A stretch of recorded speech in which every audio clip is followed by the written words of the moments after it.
memasuki bab ke-317, gadis populer. Izar baru akan melangkah menuju lobi perusahaan tempat keluarganya berkumpul saat sebuah bola melayang cepat ke arahnya. Suara jeritan tertahan pun terdengar mengiringi laju bola. Izar refleks menghindar, bahkan berhasil menangkap bola itu hingga membuat suara jerit tertahan berubah menjadi jerit kelegaan. Tak lama kemudian, seorang gadis nampak mendatangi Izar untuk meminta bola di tangan Izar. "Maaf mas, boleh minta bolanya?" tanya gadis itu dengan ramah. Izar mengangguk lalu melempar bola voli ke arah gadis itu yang dengan sigap berhasil menangkap bola dengan tepat. Setelahnya, Izar berlalu tanpa mengatakan apapun, apalagi memperhatikan tatapan kesal gadis itu.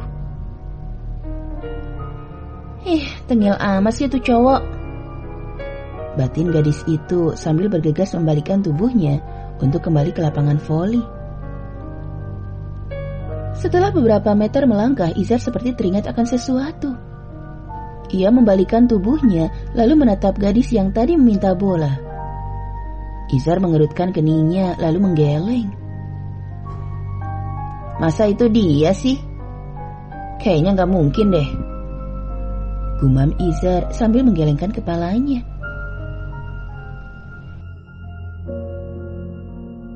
Ingatan Izar melayang pada saat ia duduk di bangku kuliah dulu. Saat ia duduk di tingkat 3, seorang gadis yang merupakan mahasiswi baru datang dan menjadi idola di kalangan teman-temannya. Izar merasa kesal karena kehadiran gadis itu membuat hubungan beberapa temannya menjadi hancur hanya karena memperebutkan perhatian gadis itu. Setelah hubungan mereka rusak, gadis itu bahkan tak memilih satupun di antara mereka untuk menjadi kekasihnya. Izar yang kesal pun mencoba mencari tahu tentang jati diri gadis yang bernama Kiana itu. Saat pertama kali bertemu, Izar hanya bisa pasrah karena Kiana memang cantik, seperti yang dikatakan teman-temannya. Selain itu, Kiana juga ramah, hingga membuat kaum Adam pun berlomba mendekatinya hanya karena pernah disapa olehnya. Hingga suatu saat, Izar berpapasan dengan Kiana saat tengah berjalan menuju ke parkiran. Kiana nampak tergesa-gesa melangkah sambil mencari sesuatu di dalam tasnya, hingga tak sengaja menabrak Izar. Izar nampak membulatkan matanya, pertanda tak suka dengan sikap ceroboh Kiana. Izar juga merasa apa yang dilakukan gadis itu hanya modus belaka untuk mendekatinya. "Maaf," kata Kiana lirih. "Gak usah modus lo ya, pakai acara nabrak segala." "Maaf, modus gimana ya maksudnya?" "Masa gitu aja gak tahu? Teman-teman gue emang bisa kerayu sama cara norak lo itu. Tapi jangan harap gue bakal tertarik ya. Karena buat gue, lo gak ada artinya sama sekali. Gak ada." Kiana yang semula terlihat lembut itu pun mendadak naik pitam mendengar ucapan Izar. Ia merasa tak sedang merayu Izar, hingga Izar pun bisa mengatainya dengan semena-mena. "Maaf ya Bung, saya rasa otak Anda sedikit oleng deh. Kalau Anda punya masalah sama orang lain, jangan saya yang dijadiin tempat pelampiasan. Lagi pula, tadi apa kamu bilang? Merayu, tertarik. Siapa yang lagi merayu? Siapa? Dan siapa yang tertarik sama siapa? Saya gak punya niat ngerayu kamu, apalagi untuk tertarik sama kamu. Dasar sableng." Ucapan Kiana membuat Izar terkejut sekaligus malu. Apalagi beberapa teman mahasiswa juga datang mendekat untuk melerai pertengkaran dengan Kiana. "Kenapa bro?" tanya teman Izar yang bernama Agung. "Gak apa-apa, salah paham aja kok." "Masa sih? Salah paham kok sama Kiana? Ada apa Ki?" "Oh, jadi ini teman lo ya Gung? Tolong bilang sama dia gak usah menghayal ketinggian. Ntar kalau jatuh rasanya tuh sakit banget,"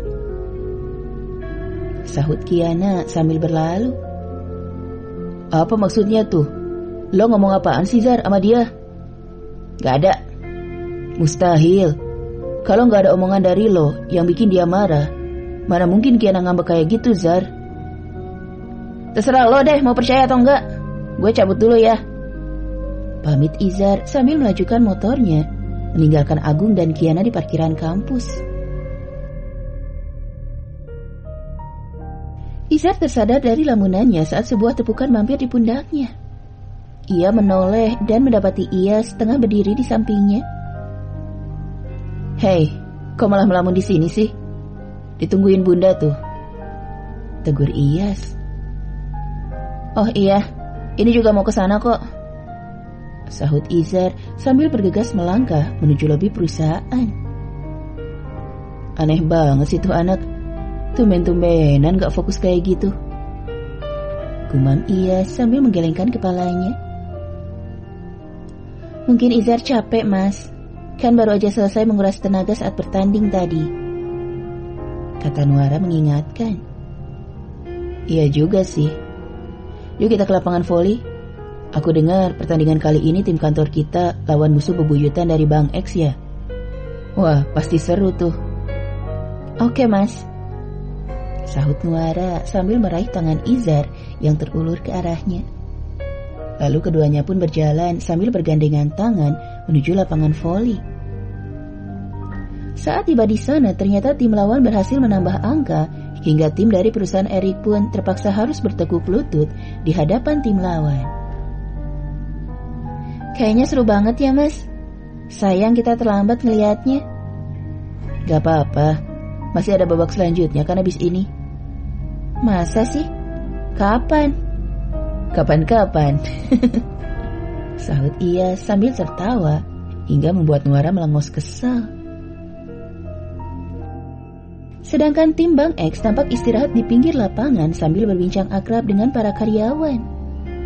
Di antara mereka terlihat Boy yang berdiri di samping Kiana dengan tatapan mendamba. Sejak tadi Boy terus menatap Kiana dan berharap Kiana mau menyapanya. Jangan kelewatan lah, Ki. Masa ada cowok cakep di samping lo dari tadi, nggak lo sapa sih? Kata teman Kiana mengingatkan. Apaan sih lo? Gue nggak kenal kok.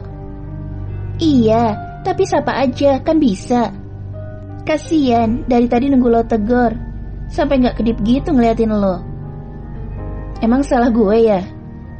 Gue nggak mau dibilang kegeeran atau tebar pesona. Cuman gara-gara gue bersikap ramah sama cowok-cowok itu, kata Kiana sambil mengingat momen ketika ia ditegur Izar beberapa tahun yang lalu di kampus. Mana ada sih orang bersikap ramah sama orang lain justru dimarahin? Ada, dan gue pernah ngalamin itu dulu. Itu kan dulu, sekarang kan beda. Lo sapa aja dulu biar gak salah kaprah. Gue gak enak ngeliatnya. Kiana terpaksa menuruti permintaan sang teman dengan enggan. Setelah menyapa dan berbasa-basi dengan Boy, akhirnya Kiana memilih pergi melihat-lihat bazar yang digelar di bagian samping gedung itu. Mau saya antar? Tanya Boy dengan ramah. Gak usah, Mas, makasih. Gak apa-apa, kebetulan saya juga mau ke sana kok. Kiana terlihat mengalihkan tatapannya ke arah lain karena risih saat Boy terus mengekorinya. Teman-teman Kiana tak bisa membantu karena Boy adalah karyawan perusahaan tempat pertandingan diadakan. Dari kejauhan, sepasang mata nampak mengawasi kebersamaan Kiana dan Boy dengan tatapan tak suka. Memasuki bab ke-318, Kiana. Usai perayaan ulang tahun perusahaan yang melelahkan, semua anggota keluarga Erik pun kembali ke rumah. Hari ini semua senang karena mendapat banyak hadiah ya Opa, kata Hanako. Iya nak, sahut Erik sambil tersenyum. Tapi ada satu orang yang kelihatan gelisah dan gak menikmati perayaan hari ini loh Pak, kata Farah. Masa sih mah? Siapa? Izar, sahut Farah dan Hanako bersamaan hingga mengejutkan Erik dan semua anggota keluarga. Masa sih? Emang kenapa dia? Tanya Syera tak percaya. Gak tahu mah, Izar kelihatan kesel aja abis bertanding tadi. Padahal kan tim kita menang loh, sahut Hanako. Mungkin lagi ada sesuatu yang bikin dia gak nyaman, kata Faik sambil duduk di samping Shera. Semua mengangguk tanda setuju dan tak membahas sikap aneh Izar lagi. Mereka memilih makan malam sambil menceritakan keseruan yang terjadi di perusahaan hari ini. Izar sedang mengunjungi sebuah makam tua yang ada di sebuah proyek pembangunan jalan. Izar mendapat laporan jika makam itu tak bisa digusur meskipun telah menggunakan alat berat. Padahal makam di sekitarnya telah berhasil digusur tanpa kendala. Izar mengamati makam itu dengan seksama dan yakin jika makam itu kosong, alias tak ada jasad siapapun yang dimakamkan di sana. Makam yang sengaja dibuat untuk tujuan tertentu itu telah dihuni sejenis makhluk halus yang jahat. Izar mencoba berinteraksi dengan jin penghuni makam untuk mengetahui apa penyebab makhluk halus itu enggan meninggalkan makam buatan itu. Setelah beberapa saat mencoba, akhirnya Izar berhasil mengulik masa lalu makam buatan itu. Dahulu tanah di sekitar makam masih kosong dan merupakan kebun yang ditanami berbagai macam buah-buahan. Nama pemilik tanah itu adalah Ki Suta. Dia adalah seorang lelaki bijaksana yang menikahi seorang wanita bernama Ami. Sayangnya, Suta dan Ami tak memiliki keturunan hingga akhir hayat mereka. Suta dan Ami hidup rukun dan saling mengasihi. Meskipun tanpa anak, keduanya tetap bahagia karena semua orang menyayangi mereka. Keduanya dikenal sebagai orang yang dermawan karena Suta dan Ami kerap membagikan hasil kebun mereka kepada saudara, kerabat, dan tetangga. Hingga akhirnya Ami meninggal dunia karena sakit. Meskipun begitu, Suta tetap melanjutkan kebiasaan baiknya, yaitu membagikan hasil kebun mereka kepada saudara, kerabat, dan tetangga. Suta yang renta pun mulai sakit-sakitan dan akhirnya meninggal dunia setelah 5 tahun kepergian Ami. Suta pun dimakamkan di makam keluarga berdampingan dengan makam sang istri. Kepergian Suta menimbulkan keresahan di antara keluarga Suta. Bagaimana tidak? Suta meninggalkan warisan yang banyak berupa tanah yang luas dan harta berupa uang yang sedianya akan ia gunakan untuk pergi haji bersama sang istri. Namun karena Ami dan Suta pergi sebelum sempat menunaikan ibadah haji, akhirnya uang itu pun dibagi rata oleh keluarga Suta. Sedangkan pembagian tanah akan diurus kemudian.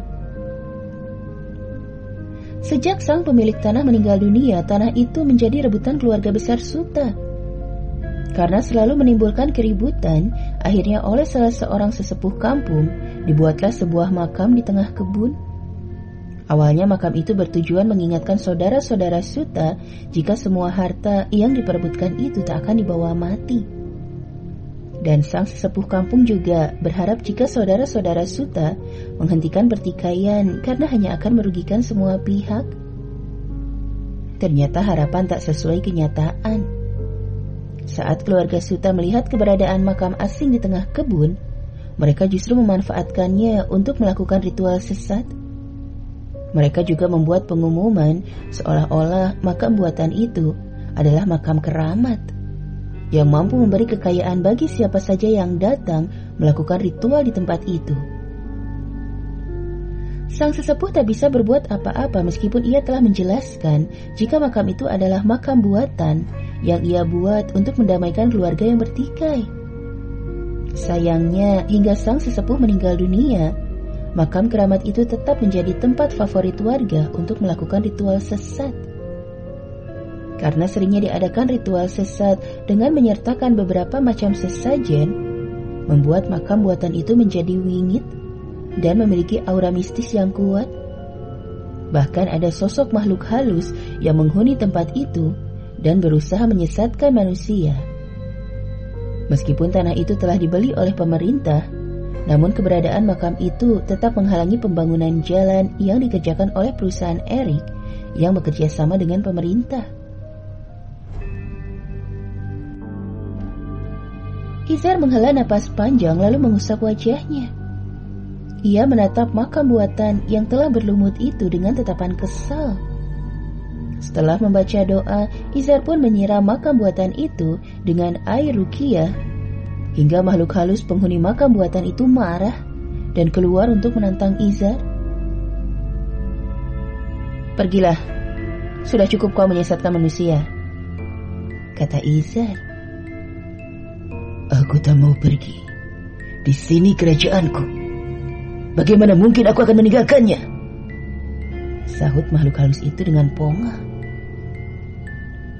"Kau hanya iblis yang menyesatkan manusia. Sudah waktunya kau berhenti, atau aku akan menghancurkanmu." "Coba saja jika kau mampu." Saat Izar akan menyerang iblis itu, tiba-tiba di kejauhan terdengar suara sorak-sorai warga yang nampaknya tengah mengusung seorang wanita yang terikat tangan dan kakinya. Warga membawa wanita itu menuju makam buatan, tempat di mana Izar berdiri. Suara jeritan dan makian wanita itu begitu keras hingga membuat Izar mengerutkan kening karena tak mengerti dengan apa yang dilakukan oleh warga. "Lepaskan aku! Kalian sudah gila ya?" maki wanita itu dengan lantang. "Kau harus bisa menetralkan aura mistis di kampung kita, karena kamu adalah keponakan tersayang Ki Suta," kata salah satu warga. "Apa hubungannya aku dan Ki Suta dengan ritual aneh yang kalian lakukan itu? Karena setauku, semasa hidupnya, Ki Suta tak pernah melakukan ritual sesat itu. Kalian yang membuat kekacauan. Kenapa aku yang harus menebusnya?" tanya wanita itu dengan marah sambil terus meronta. Warga masih terus menggemakkan kalimat aneh hingga membuat wanita itu panik dan makin kuat meronta. "Lepaskan aku! Kalian jahat! Aku gak mau jadi tumbal ilmu sesat kalian!" kata wanita itu mulai menangis saat mereka hampir tiba di dekat makam buatan itu. Izar yang berdiri di dekat makam pun nampak menatap lekat rombongan warga. Lalu dengan lantang, Izar meminta warga agar melepaskan wanita itu. "Lepaskan wanita itu," kata Izar hingga mengejutkan warga. "Siapa kau? Gak usah sok jadi pahlawan kesiangan deh. Ini urusan kami dan ada baiknya kau minggir jika tak mau terkena bala," sahut salah satu warga dengan ketus. "Bala ya? Aku gak takut. Cepat lepaskan dia atau kalian akan tahu akibatnya." Warga yang melihat ketegasan Izar pun mulai goyah. Mereka tampak saling menatap hingga tak fokus dengan keberadaan wanita yang akan mereka tumbalkan tadi. Kesempatan itu dimanfaatkan dengan sebaik-baiknya oleh wanita itu dengan berlari menjauh dari kerumunan warga. Salah satu warga yang menyadari sandra mereka lepas pun berteriak mengingatkan warga lainnya. "Dia kabur! Kiana kabur!" kata wanita itu hingga mengejutkan yang lain. "Kejar dan tangkap dia! Jangan biarkan dia lolos, karena cuma dia yang bisa membuang kesialan di kampung kita ini," kata pemimpin warga. "Kiana," gumam Izar sambil menatap ke arah larinya wanita itu. Mendengar nama Kiana disebut membuat Izar terkejut. Namun akal sehatnya mendominasi hingga Izar pun ikut mengejar Kiana dengan tujuan yang berbeda. Jika warga mengejar Kiana karena ingin menumbalkannya, sedangkan Izar mengejar Kiana untuk menyelamatkannya. Sedangkan di depan sana Kiana nampak berlari terseok-seok. Ia kesulitan berlari dengan posisi tangan terikat ke belakang. Wajah Kiana sudah basah dengan air mata. Dalam hati, Kiana menyesali keputusannya datang berkunjung ke kampung itu. "Andai aku tahu akan begini jadinya, aku gak akan mau datang ke sini, meskipun dibujuk pakai emas 10 kilogram sekalipun," kata Kiana kesal. Kiana yang kelelahan akhirnya jatuh tersungkur ke tanah. Ia merasa sekujur tubuhnya sakit bukan kepalang. Kiana menghentikan tangisannya saat merasakan sebuah tangan menepuk punggungnya. "Ya Allah, tolong selamatkan hamba-Mu ini, ya Allah," pinta Kiana sambil memejamkan matanya.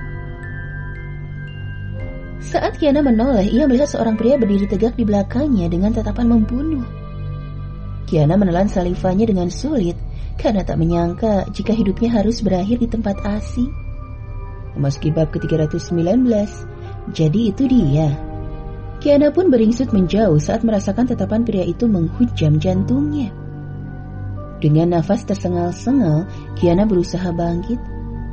Namun sayangnya ia gagal karena kondisi tubuhnya yang terlanjur lemah dan terikat. Sedangkan pria yang berdiri tegak di belakang Kiana itu mengulurkan tangannya hingga membuat Kiana ketakutan. Jangan sentuh aku.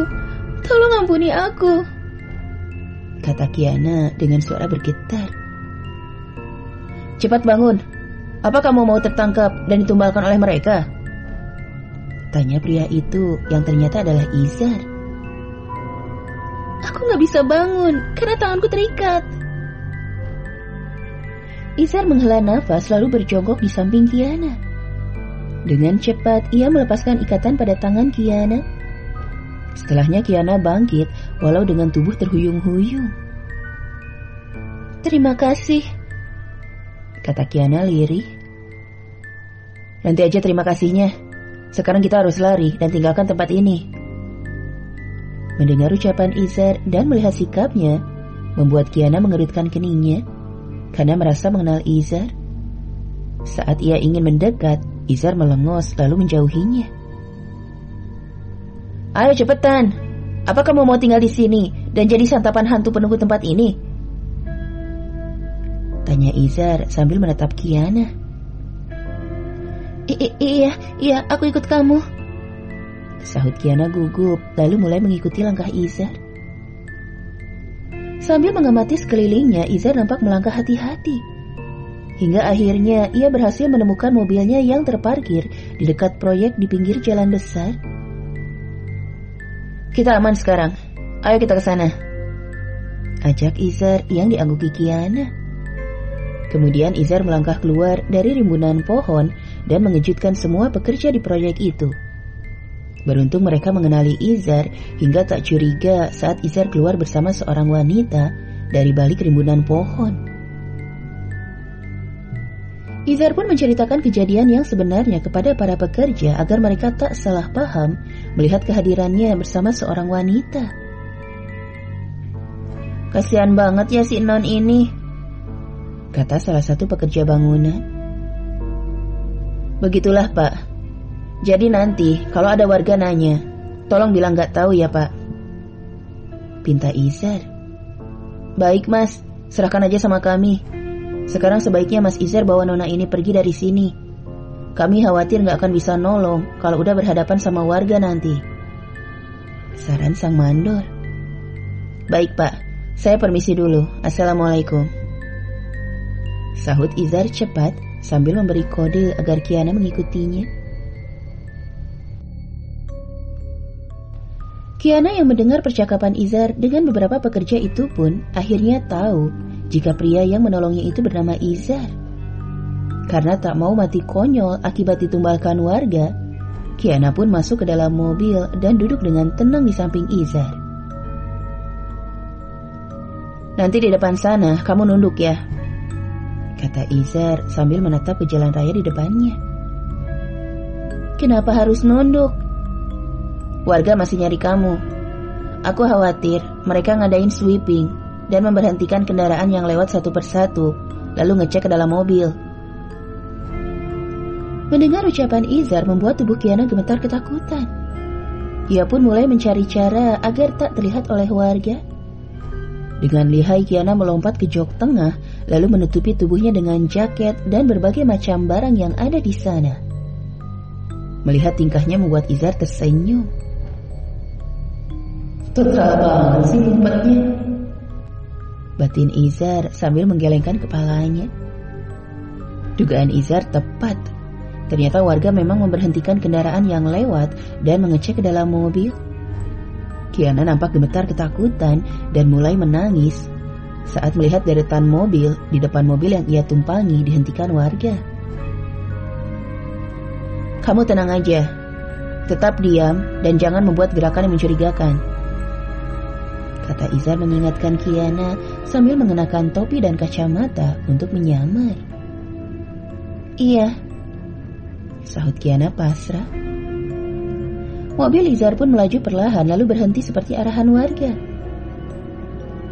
Apa kabar Pak? Tumben nih pakai diberhentiin segala. Ada rampok ya? Tanya Izar ramah sambil menyerahkan uang 200.000 ke tangan warga yang menghentikan mobilnya. Kami lagi nyari orang Pak.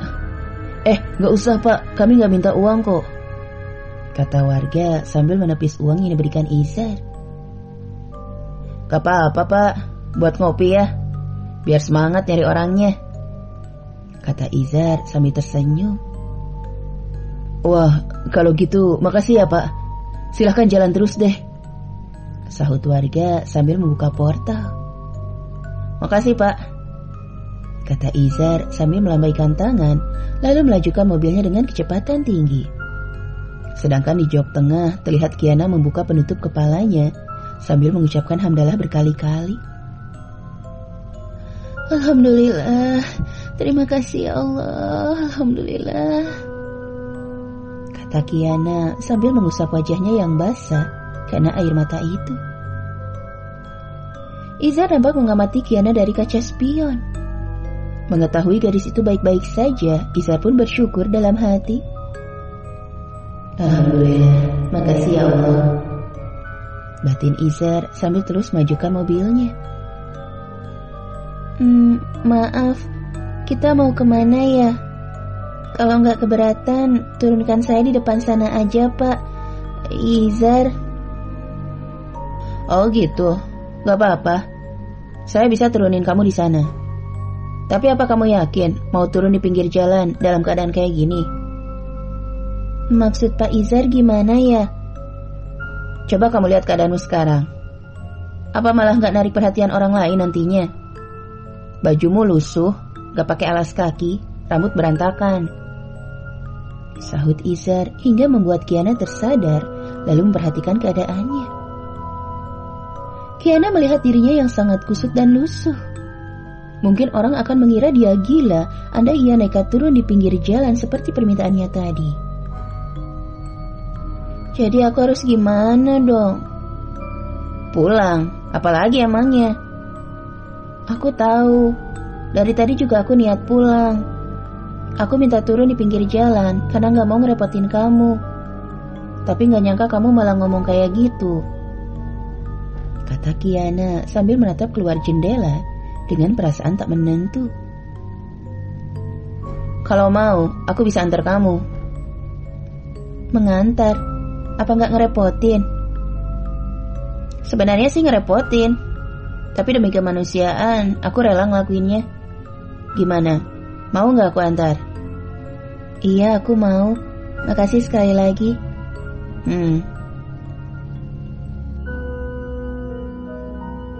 Mobil Izar berhenti di sebuah kosan putri.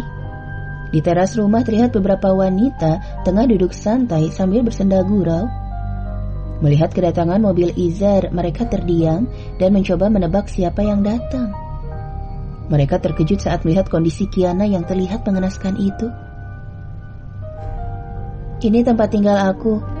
Maaf gak bisa ngajak mampir. Sekali lagi makasih atas bantuannya Pak Izar, kata Kiana santun sambil membuka mobil. Iya, sama-sama. Kiana turun dari mobil lalu menghampiri Izar untuk mengucapkan terima kasih sekali lagi.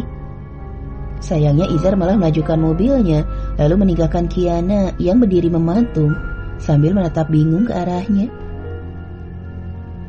Dasar cowok aneh, gumam Kiana kesal sambil membalikkan tubuhnya. Siapa Ki? Cowok lo ya? Tajir nih kayaknya. Kenalin dong, kata Maudi sambil tersenyum penuh makna. Bukan Di, itu orang yang nolongin gue barusan. Gue aja gak kenal sama dia. Emangnya lo kenapa Ki? Kecelakaan ya? Parah gak? Tanya Wita cemas sambil mengamati keadaan Kiana yang nampak tersenyum itu. Gue gak apa-apa kok Wit, makasih, Sekarang gue mau istirahat dulu ya, boleh kan? Boleh dong Ki. Ya udah, lo istirahat aja, biar bisa pulih lagi ya. Kiana pun beranjak masuk ke dalam rumah, lalu masuk ke dalam kamar. Setelah membersihkan diri, Kiana berbaring di atas tempat tidur sambil mencoba mengingat sosok Izar. Saat kantuk menyerang, Kiana pun kembali terlelap dengan membawa rasa penasaran tentang siapakah Izar sebenarnya. Kiana terbangun saat azan maghrib berkumandang. Kiana menunaikan sholat maghrib lalu tersentak kaget saat bisa mengingat siapa Izar. Jadi itu dia, cowok nyebelin Ben Rese yang di kampus itu kan? Gumam Kiana sambil berdecak sebal. Kiana nampak menggigit bibirnya karena tak menyangka akan bertemu Izar lagi. Cowok rese yang telah memarahinya karena menyangka Kiana adalah wanita yang gemar tebar pesona kepada lawan jenis. Waski bab ke-320, tak bersambut. Pagi itu Kiana berangkat ke kantor sedikit telat dan itu membuat rekan-rekan kerjanya heran. Apalagi penampilan Kiana yang sedikit kusut membuat salah satu teman menegurnya. Kamu kenapa sih Kia? Kok berantakan banget? Gak mandi ya? Tanya Desi. Sembarangan. Mandilah, sahut Kiana cepat sambil meletakkan tasnya di atas meja. Masa sih? Tapi kok kusut banget, kayak orang belum mandi, kata Anita sambil mengamati Kiana dari atas sampai ke bawah. Oh, ini gara-gara aku gak bisa tidur semalaman. Aku baru bisa tidur pada subuh tadi. Itu juga cuma sebentar, karena jam 6 udah harus siap-siap. Gimana sih? Tapi kamu harus siap-siap buat nemuin tamu penting hari ini loh Ki, tanya Desi mengingatkan. Bisa diwakilin sama kalian aja nggak? Gak bisa lah. Perusahaan itu kan sejak awal tanggung jawab kamu. Jadi apapun yang mau dibahas nanti, entah perpanjangan pengembalian pinjaman atau sejenisnya, ya jadi urusan kamu. Galak banget sih Nit, sampai kaget aku, kata Kiana sambil mengusap dadanya karena terkejut. Nita dan Desi pun tertawa mendengar ucapan Kiana dengan mimik lugunya itu. Makanya, jangan suka bikin peraturan sendiri. Udah sana buruan rapiin penampilan kamu, sahut Nita sambil mengambil tas make up dari dalam tas Kiana, lalu menyodorkan benda itu pada pemiliknya. Bukannya bergegas merapihkan make upnya, Kiana malah melamun. Dan itu membuat Nita makin kesal. Desi tergerak membantu dengan menarik tangan Kiana hingga bangun dari posisi duduknya. Sedangkan Nita mendorong tubuh Kiana menuju toilet. Iya, gak usah didorong juga dong. Aku bisa jalan sendiri kok. Desi dan Nita tak peduli dengan ucapan Kiana. Mereka membawa Kiana masuk ke dalam toilet dan menunggunya memperbaiki penampilannya. Dengan enggan, Kiana merapihkan make up dan penampilannya. Kalau dilihat-lihat, kayaknya kamu lagi stres mikirin cowok ya Ki, tebak Desi asal. Iya Des, selama ini kan Kiana yang selalu bikin galau kaum Adam. Kayaknya sekarang terbalik deh, Kiana yang galau karena cowok, sahut Nita sambil tertawa. Kalian tuh berisik banget sih. Aku galau bukan gara-gara cowok, tapi karena mikirin hal lain, kata Kiana sambil memoles lipstik di bibirnya. Syukur deh kalau gitu. Kami duluan ya, pamit Nita sambil menggampi tangan Desi dan membawanya keluar toilet. Dandan yang cantik ya Kia, kata Desi sambil melambaikan tangannya sebelum keluar toilet. Iya, sahut Kiana cepat sambil menerapkan konseler di bawah matanya yang nampak menghitam karena kurang tidur. Sambil merapikan rambutnya, Kiana pun mengingat kembali apa yang membuatnya sulit tidur semalam. Semalaman Kiana merasa gelisah karena teringat dengan sosok pria yang telah memakinya saat di kampus dulu. Dan ucapan pria itu telah mempengaruhi hidup Kiana. Ia menjadi sosok yang sedikit tertutup karena khawatir orang lain akan menilai dirinya sama dengan penilaian Izar. Harusnya aku cuekin aja ya omongan cowok itu. Tapi kenapa aku malah mikirin dan terus mikirin, sampai-sampai bikin aku gak nyaman buat ngapa-ngapain karena khawatir dinilai buruk juga sama orang lain. Dulu Kiana sangat membenci Izar. Namun sayangnya Izar juga yang telah menyelamatkan hidupnya kini. Kiana juga teringat perbincangannya dengan Izar di dalam mobil saat mereka berhasil lolos dari kejaran warga kemarin sore. Kamu lagi ngapain sih di sana? Kok bisa-bisanya diikat kayak gitu? Tanya Izar tanpa menatap Kiana. Di sini ada famili orang tuaku. Aku berkunjung ke sana mewakili orang tuaku untuk menghadiri undangan syukuran. Karena orang tuaku kan tinggal di luar kota. Syukuran apa? Gak tahu. Pas sampai sana aku disambut dengan baik kok. Disuguhin makanan dan minuman juga. Makanya aku gak curiga kalau mereka bakalan bersikap jahat sama aku kayak tadi. Apa kamu gak coba lari waktu mereka mulai ngikat kamu tadi? Aku gak tahu kapan mereka ngikat aku, karena aku pingsan saat mereka ngikat aku. Pas siuman, aku udah diusung di atas bambu sambil dibacain doa aneh gitu. Terus kamu ngerti gak sekarang kenapa mereka ngusung kamu tadi? Iya, ternyata aku mau ditumbalin di makam keramat yang ada di tengah proyek pembangunan jalan itu. Mereka bilang karena aku adalah keponakan tersayang Ki Suta, maka aku bisa jadi penghubung dengan arwah Ki Suta. Mereka mau aku minta sama Ki Suta supaya gak mengganggu warga lagi. Itu kan konyol dan gak masuk akal. Mau tahu gak cara mereka numbalin kamu nanti? Kiana merenung sejenak, kemudian mengangguk karena penasaran. Mereka akan menyayat urat nadimu, lalu mengalirkan darahmu di atas makam buatan itu, hingga darahmu habis dan kamu mati. Sahut Izar sambil melirik Kiana dengan sinis. Ya Allah, masa sih mereka sekejam itu? Aku gak tahu apa-apa loh soal kekacauan di kampung ini. Karena sejak SMP, aku dan kedua orang tuaku udah hijrah ke tempat lain. Kalau emang benar apa yang kamu bilang tadi, itu artinya peradaban di kampung ini balik lagi kayak zaman batu dong. Ya, begitulah. Benar-benar gak bisa dipahami. Mereka itu sebagian adalah famili ayahku. Kok bisa-bisanya jadiin aku tumbal? Makanya, ngelihat kejadian gak manusiawi kayak gitu, aku tergerak membantu.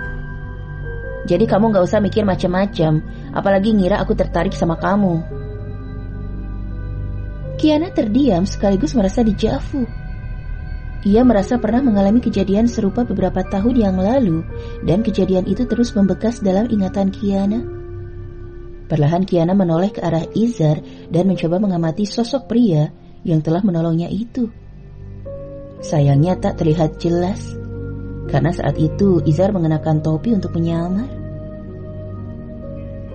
Ganteng sih, tapi mulutnya tajam banget kayak silet. Batin Kiana lalu mengalihkan tatapannya ke arah lain. Kiana tetap membisu hingga mobil Izar tiba di depan kos tempatnya tinggal selama ini. Dan kini Kiana kembali tersentak saat mengingatnya, namun bergegas merapikan perlengkapan make-upnya saat Desi memanggil namanya berulang kali. Gak nyangka ketemu lagi sama cowok nyebelin itu. Gumam Kiana sambil mematut diri sekali lagi, lalu bergegas keluar dari toilet. Saat jam di dinding menunjukkan angka 10, tamu yang dikatakan Nita dan Desi pun datang. Tamu itu adalah perwakilan dari perusahaan milik Erik. Oleh Desi, mereka diarahkan menunggu di ruangan khusus. Mereka udah nunggu di ruangan biasanya, Ki, kata Desi. Oh iya, makasih Des, sahut Kiana sambil tersenyum. Oke, sama-sama. Kiana pun melangkah cepat menuju ruangan di mana perwakilan perusahaan Erik sedang menunggunya. Saat membuka pintu, terlihat 3 orang pria duduk sambil berbincang-bincang. "Selamat pagi, maaf terlalu lama menunggu," sapa Kiana ramah. "Selamat pagi, gak apa-apa kok Bu, kami juga baru datang kok," sahut perwakilan perusahaan Erik sambil tersenyum. Kiana pun mendekat dan berniat menjabat tangan ketiga pria di hadapannya itu. Namun gerakannya terhenti saat matanya menangkap sosok Izar ada di antara mereka. Kiana menarik tangannya yang ia ulurkan tadi sambil tersenyum kecut karena tak mendapat respon dari Izar. Setelah mempersilahkan ketiga tamunya duduk, Kiana pun mulai menjelaskan beberapa hal kepada ketiga tamunya itu. Ketiga pria itu nampak menganggukkan kepala karena mengerti dengan penjelasan Kiana. Memasuki bab ke-321, datangi proyek. Selama Kiana menjawab pertanyaan dari perwakilan perusahaan sang opa, Izar nampak mengamati gerak-gerik Kiana dengan seksama. Dalam hati Izar merasa jika penilaiannya terhadap Kiana selama ini salah besar. Ternyata Kiana mampu bekerja dengan baik dan profesional karena sebuah bank ternama tak akan sembarangan merekrut karyawan, bukan? Dan Izar juga melihat dengan jelas bagaimana Santoso dan Bima menganggukkan kepalanya saat Kiana menjawab pertanyaan mereka dengan lancar. Ternyata dia bisa menjawab semua pertanyaan dengan baik dan gamblang. Dia juga gak genit dan terlihat profesional, batin Izar sambil tersenyum diam-diam. Kiana yang sadar jika sedang diamati oleh Izar pun berusaha bersikap tenang dan mengabaikan tatapan Izar. Kiana tahu jika Izar tak menyukainya sejak masih kuliah dulu. Dan Kiana tak bisa protes atau marah, apalagi Izar telah menyelamatkan nyawanya kemarin sore. "Baik Bu Kiana, penjelasan Anda bisa kami mengerti. Selanjutnya gimana Pak Izar?" tanya Santoso sambil menoleh ke arah Izar. "Biar kita laporkan dulu hasil pertemuan ini ke Presidir. Nanti kalau ada perubahan, biar salah satu dari kami yang akan menghubungi Bu Kiana," sahut Izar. "Boleh kan Bu Kiana?" tanya Bima. "Tentu saja Pak, saya setuju." "Kalau nggak ada lagi yang dibahas, kami pamit dulu ya Bu Kiana," kata Santoso sambil mengulurkan tangannya. "Baik Pak, makasih atas kerjasamanya," sahut Kiana sambil membalas jabat tangan Santoso dan Bima. Izar yang berdiri paling akhir pun hanya memasukkan kedua tangannya di saku celana tanpa mau menjabat tangan Kiana. Tapi kali ini Izar nampak tersenyum ke arah Kiana dan membuat Kiana gugup. Setelah mengantar ketiga tamunya hingga ke pintu, Kiana pun kembali ke meja kerjanya. "Gimana hasilnya Kia?" tanya Desi. "Insya Allah berhasil, cuman mereka masih harus lapor dulu sama Presidir katanya." "Jawaban standar sih, tapi aku tahu kalau mereka setuju dengan persyaratan yang kita ajukan." "Alhamdulillah, kamu emang hebat ya Kia." "Jangan terlalu muji aku lah Des, aku belum apa-apa jika dibandingkan kamu sama Nita." "Kamu tuh yang terlalu memuji. Semua klien yang kamu tangani pasti langsung setuju sama syarat yang bank ini kasih. Apa bukan hebat itu namanya?" Dalam hati Kiana bersyukur karena bisa menyelesaikan pekerjaannya dengan baik. Meskipun sikap tak bersahabat yang ditunjukkan Izar membuatnya tak nyaman. Iya, hingga detik ini Kiana tak mengerti mengapa Izar begitu membencinya. Namun Kiana tersenyum saat ingat pepatah lama. "Jangan terlalu keras membanting pintu, karena bisa jadi suatu saat kamu akan memerlukan bantuannya, Izar," gumam Kiana sambil tersenyum manis. Kiana berharap suatu saat Izar akan datang padanya dan meminta maaf atas semua prasangka buruknya itu. Izar sedang menceritakan apa yang ditemuinya di proyek pembangunan jalan kepada Iyas. Kembarannya itu nampak menyimak dengan serius hingga Izar selesai menceritakan semuanya. "Cewek itu mau ditumbalin di tempat terbuka?" tanya Iyas. "Iya." "Kok aneh ya?" "Aneh apanya?" "Kan kamu bilang Itu cuma makam buatan yang sering dikasih sesajen dan dibuat ritual. Emang ada jinnya? Ada, Yas. Dia malah sempat nantangin aku segala kemarin. Aku belum bisa mindahin makhluk halus yang bersarang di dalam makam buatan itu karena keburu nolongin tuh cewek. Apa pekerjaan jalan itu masih terhalang? Masih. Kita ke sana yuk. Kamu duluan aja, ntar aku nyusul. Aku mau pamit dulu sama istriku, kata ia sambil melangkah menuju divisi keuangan tempat Nuara bekerja. Oke, aku tunggu di lobi ya. Sip. Dan kini keduanya telah tiba di proyek jalan raya yang dimaksud Isa. Saat itu para pekerja sengaja melewatkan pekerjaan di tempat itu sesuai petunjuk sang mandor sambil menunggu bantuan. Saat Iyas dan Izar turun dari mobil, mereka melihat beberapa warga tengah meletakkan sesajen di atas makam buatan itu, dan itu membuat keduanya kesal. Kalau kayak gini terus, pekerjaan akan terus tertunda, Zar. Iya, Yas. Makanya lebih baik kita sudahi semuanya sekarang. Oke, yuk kita ke sana. Perlahan, Iyas dan Izar melangkah menuju makam buatan itu. Warga yang melihat kedatangan Iyas dan Izar pun bergegas pergi karena tak mau ditanyai macam-macam. Tak lama kemudian terlihat makhluk besar berwarna merah hadir lalu mengungkung semua sesajen itu dan menjilatinya dengan lidah panjangnya yang menjulur seperti seekor anjing. Lidahnya yang panjang berwarna merah dan basah itu mampu menjilati semua sesajen dalam sekali tindakan. Menyadari kehadiran manusia lain di tempat itu, makhluk itu menoleh dan menyeringai hingga membuat Iyas dan Izar berdecak sebal karena merasa diejek. Jadi kau rupanya iblis yang telah menyesatkan warga selama ini, kata Izar sambil mencibir. Kau lagi. Bukannya kau sudah tahu kalau aku gak akan pergi kemanapun meskipun kalian memberiku rumah baru, sahut makhluk itu dengan percaya diri. Siapa yang akan memberimu tempat tinggal baru? Kami kesini karena ingin mengusirmu pergi. Jika kau menolak, maka kami terpaksa memusnahkanmu hingga kau tak punya nyali lagi untuk memperlihatkan diri di hadapan manusia, kata Izar galak sambil mulai merengsek maju menyerang makhluk itu. Makhluk itu tak bergeming. Ia tetap diam di tempatnya semula sambil terus menjilati sesajen di hadapannya, seolah menantang Izar. Saat melihat Izar menyerangnya, kemudian disusul Iyas dari sisi yang lain, makhluk merah itu terlihat menyeringai lagi.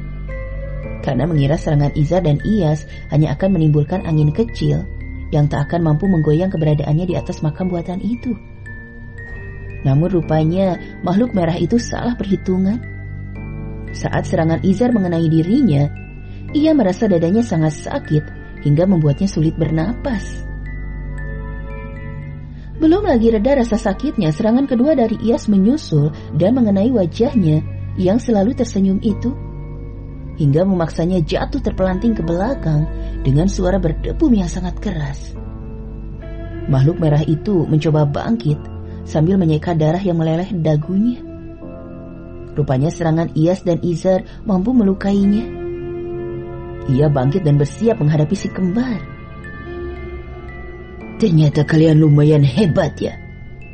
Aku salah perhitungan rupanya, kata makhluk merah itu sambil mendekatkan tubuhnya. Saat ia berdiri sempurna, terlihat sosoknya yang tinggi hingga melebihi tinggi sebuah rumah. Permukaan kulit tubuh dan wajahnya nampak rusak parah, sedangkan tangan dan kakinya nampak berbulu kemerahan. Iyas dan Izar saling menatap seolah mengerti jika makhluk merah itu adalah makhluk yang terbuang dari kumpulannya. Karena luka di tubuh dan di wajahnya adalah luka akibat perkelahian memperebutkan wilayah kekuasaan. Meski bab ke-322 melawan makhluk merah. Makhluk merah itu terus membalas serangan Iyas dan Izar hingga akhirnya tubuhnya pun melemah dan jatuh terjengkang ke tanah untuk kesekian kalinya.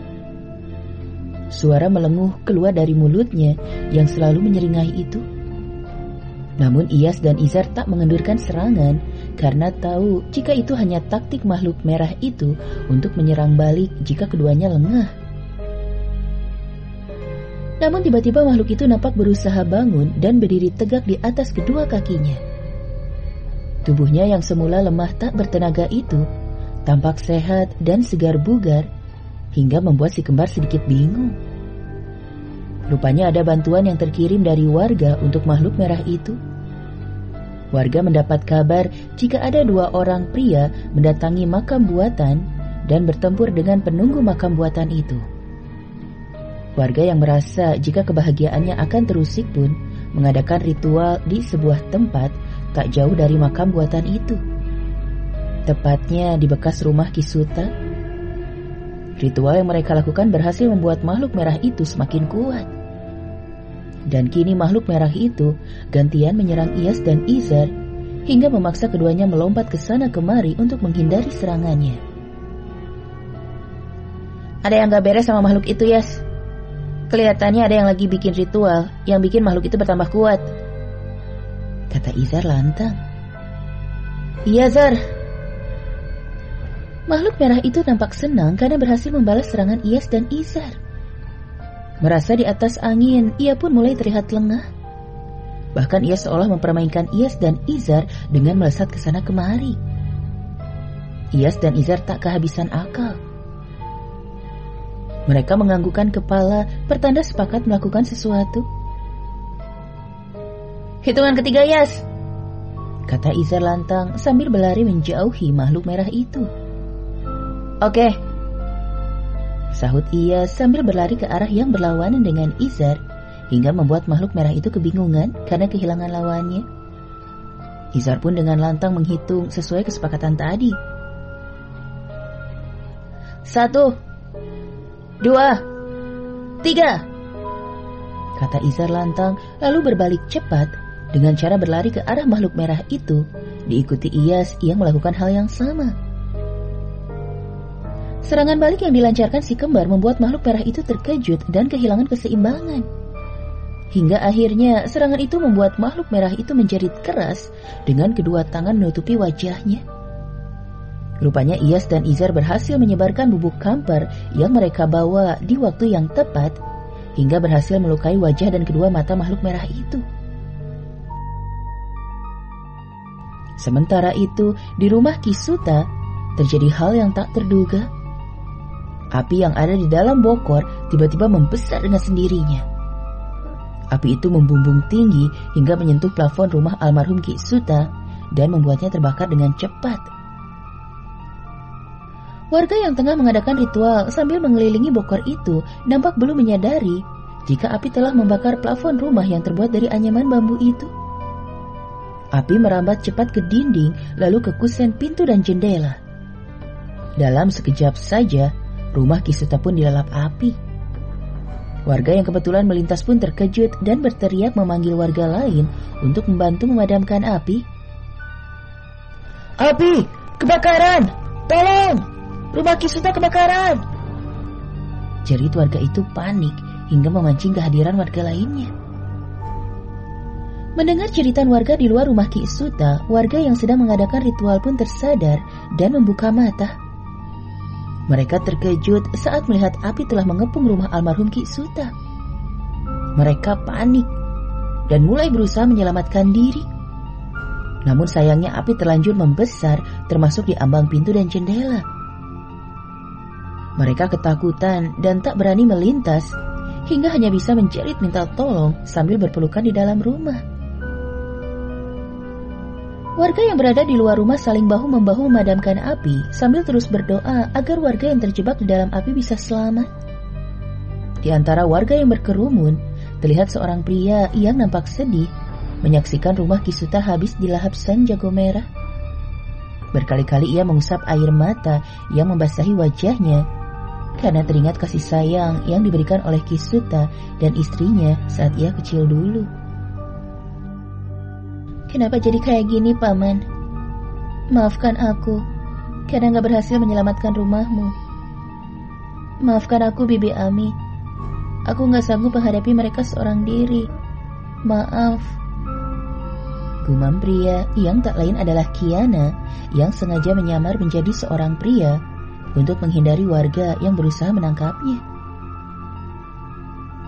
Api yang membakar rumah Kisuta kian membesar dan sulit rasanya bagi warga yang terjebak di dalam api untuk bertahan. Kobaran api dengan gumpalan asap hitam yang membumbung tinggi itu juga terlihat dari makam buatan tempat Iyas dan Izar berada. "Kebakaran, Zar," kata Iyas. "Iya, Yas. Pasti ini berkaitan sama makhluk merah ini, Yas.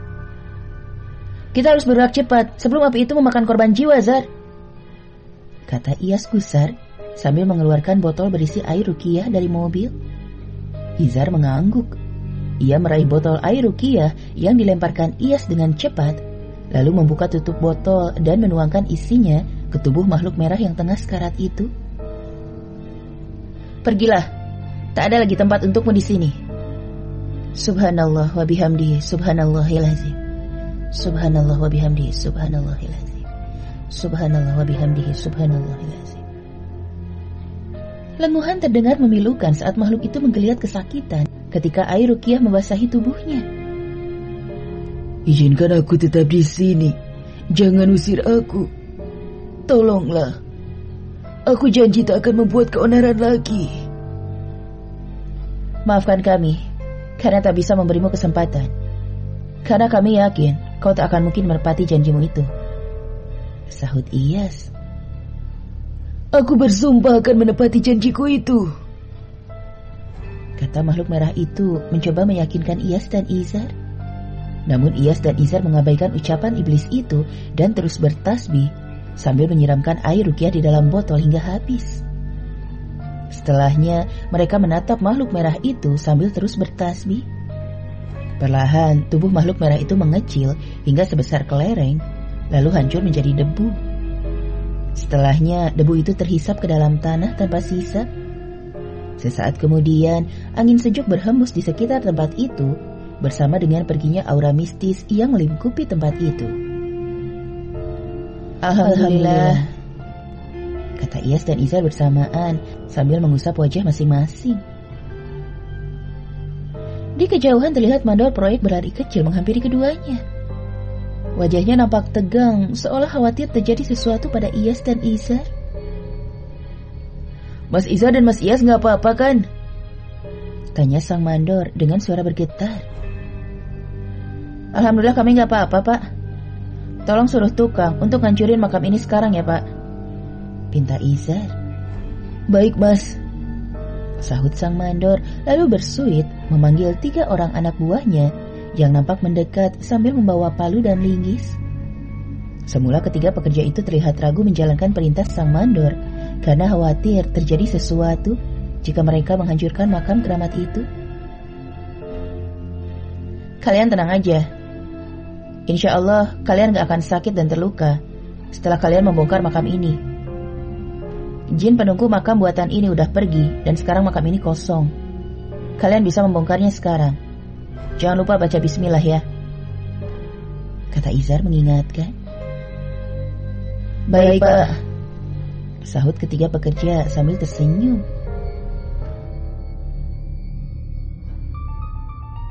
Bersamaan dengan angin sejuk yang berhembus saat makhluk merah itu terhisap habis ke dalam tanah, api yang membakar rumah Kisuta pun padam dengan sendirinya. Warga yang berkerumun menyaksikan kebakaran itu pun nampak saling pandang dengan bingung. "Loh, apinya kok mendadak padam?" tanya salah seorang warga. "Ya bagus dong kalau udah padam. Sekarang ayo kita lihat gimana keadaan orang-orang yang terjebak di dalam rumah Kisuta," sahut warga lainnya.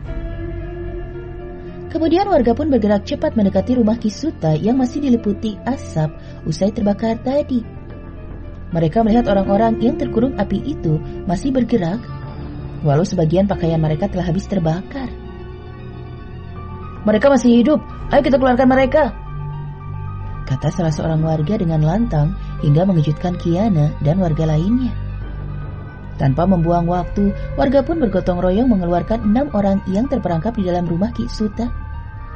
Kemudian tubuh mereka pun dibaringkan di atas tanah di halaman rumah Kisuta. "Alhamdulillah mereka masih hidup. Ini ajaib sekali," gumam Kiana takjub. "Semua terjadi karena Allah masih memberi mereka kesempatan untuk hidup dan memperbaiki diri, Kiana. Sahut Izar dari belakang Kiana hingga mengejutkan Kiana. Kamu tahu siapa aku? Iya, kenapa memangnya? Penyamaran konyol kayak gini mah gampang ketebak, Non. Apalagi kumis palsumu itu letaknya miring sebelah. Mendengar ucapan Izar membuat mata Kiana membulat, sedangkan Izar nampak melangkah dengan santai menuju kerumunan warga. Kiana berdecak sebal karena penyamarannya diketahui oleh Izar. Ia pun ikut melangkah mendekati warga yang terbaring di tanah untuk memastikan kondisi mereka. Memasuki bab ke-323, kesempatan bertobat. Kerumunan warga itu diliputi kepanikan karena kondisi para korban kebakaran yang kian lemah. Melihat hal itu, Iyas dan Izar pun turun tangan membantu. Tolong kasih mereka ruang untuk bernafas. Kalau dikerebutin kayak gitu, yang ada mereka nggak bisa napas dan malah meninggal nanti. Apa kalian mau tanggung jawab?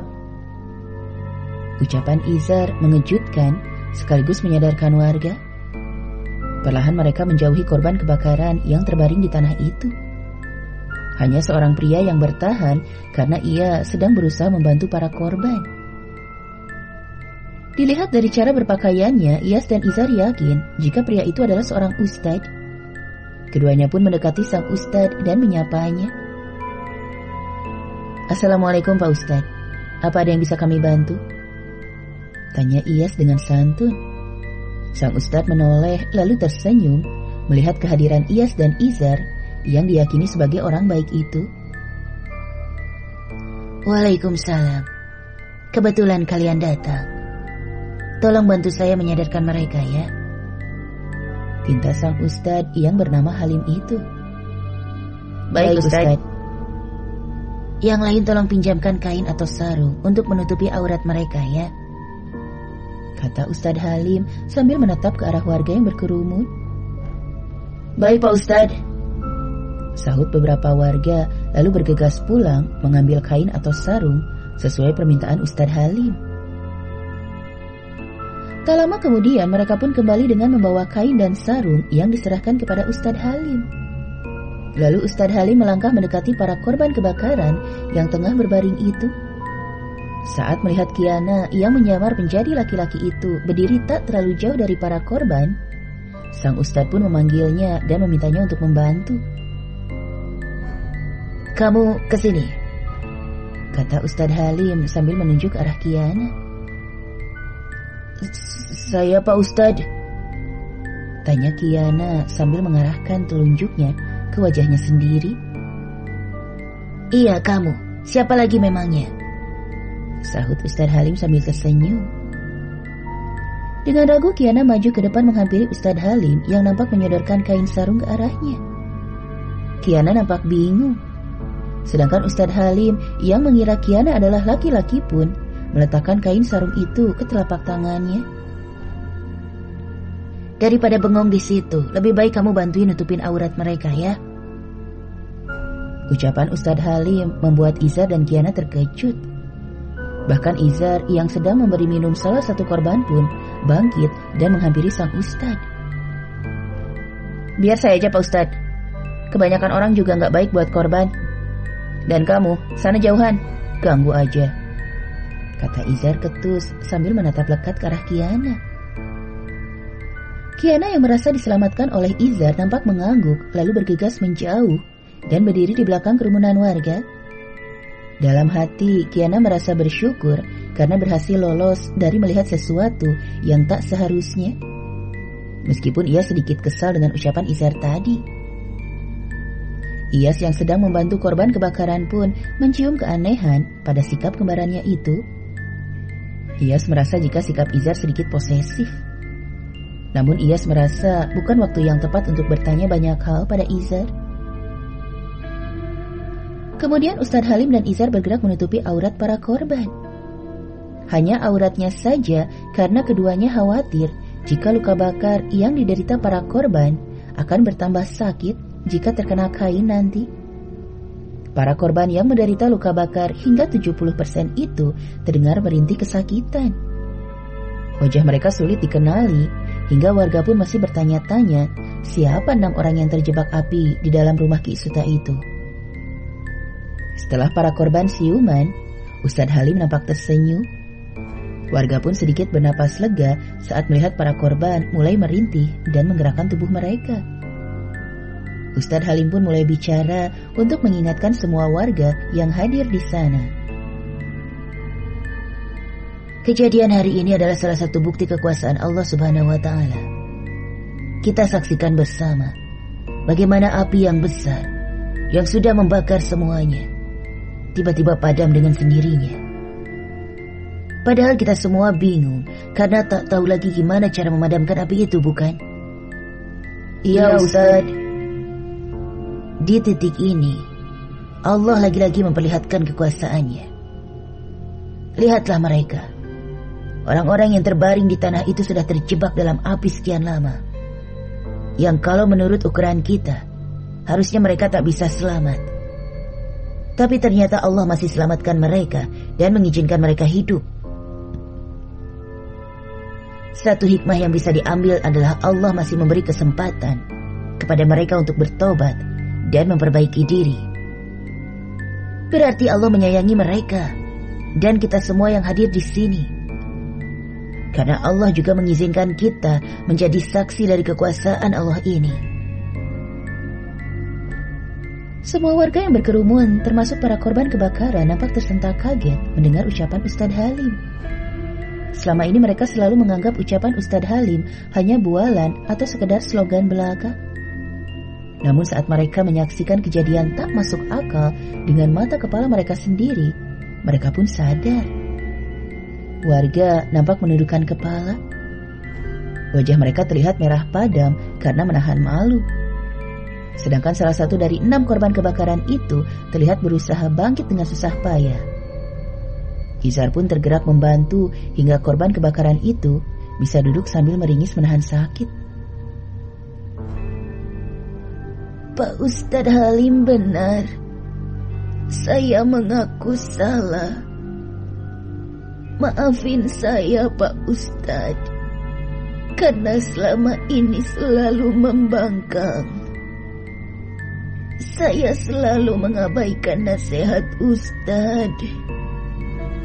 Padahal Ustadz hanya mau ngajak saya ke arah yang benar. Maafin saya Pak Ustadz, kata korban kebakaran itu dengan lirih dan penuh penyesalan. Ada air mata yang mengalir di wajahnya hingga membuat Ustadz Halim iba lalu mendekatinya. Saya udah maafin kamu sebelum kamu minta maaf, Tono. Sekarang kamu tahu kalau perbuatanmu selama ini sesat dan menyesatkan orang lain. Kamu lihat buktinya kan? Iblis yang kamu banggakan itu malah membiarkanmu terbakar dan nyaris mati. Justru Allah yang kamu abaikan, justru menyelamatkanmu dan membiarkanmu hidup. Iya, saya menyesal Ustadz. Tolong bantu saya untuk bertaubat dan kembali ke jalan Allah, Pak Ustadz. Kami juga, Pak Ustadz, kata 5 korban kebakaran lainnya secara bersamaan hingga membuat Ustadz Halim tersenyum. Insya Allah, sahut Ustadz Halim dengan mata berkaca-kaca. Semua warga mengucap hamdalah secara bersamaan, kemudian bertepuk tangan saat melihat 5 korban kebakaran itu berhasil duduk walau harus menahan perih dan sakit. Sedangkan Iyas, Izar, dan Kiana pun ikut tersenyum bahagia melihat warga menyadari kesalahannya dan berniat bertaubat. Sebaiknya mereka dibawa ke rumah sakit, Pak Ustadz, karena luka bakarnya bisa infeksi jika tak ditangani dengan benar, saran Iyas. Saya setuju. Kemudian warga menghubungi rumah sakit terdekat untuk membawa para korban kebakaran. Tak lama kemudian 3 ambulans pun tiba. Warga bergerak membantu mengangkat 6 korban kebakaran itu ke dalam ambulans Setelahnya, beberapa warga itu mendampingi korban kebakaran ke rumah sakit untuk mengurus administrasi.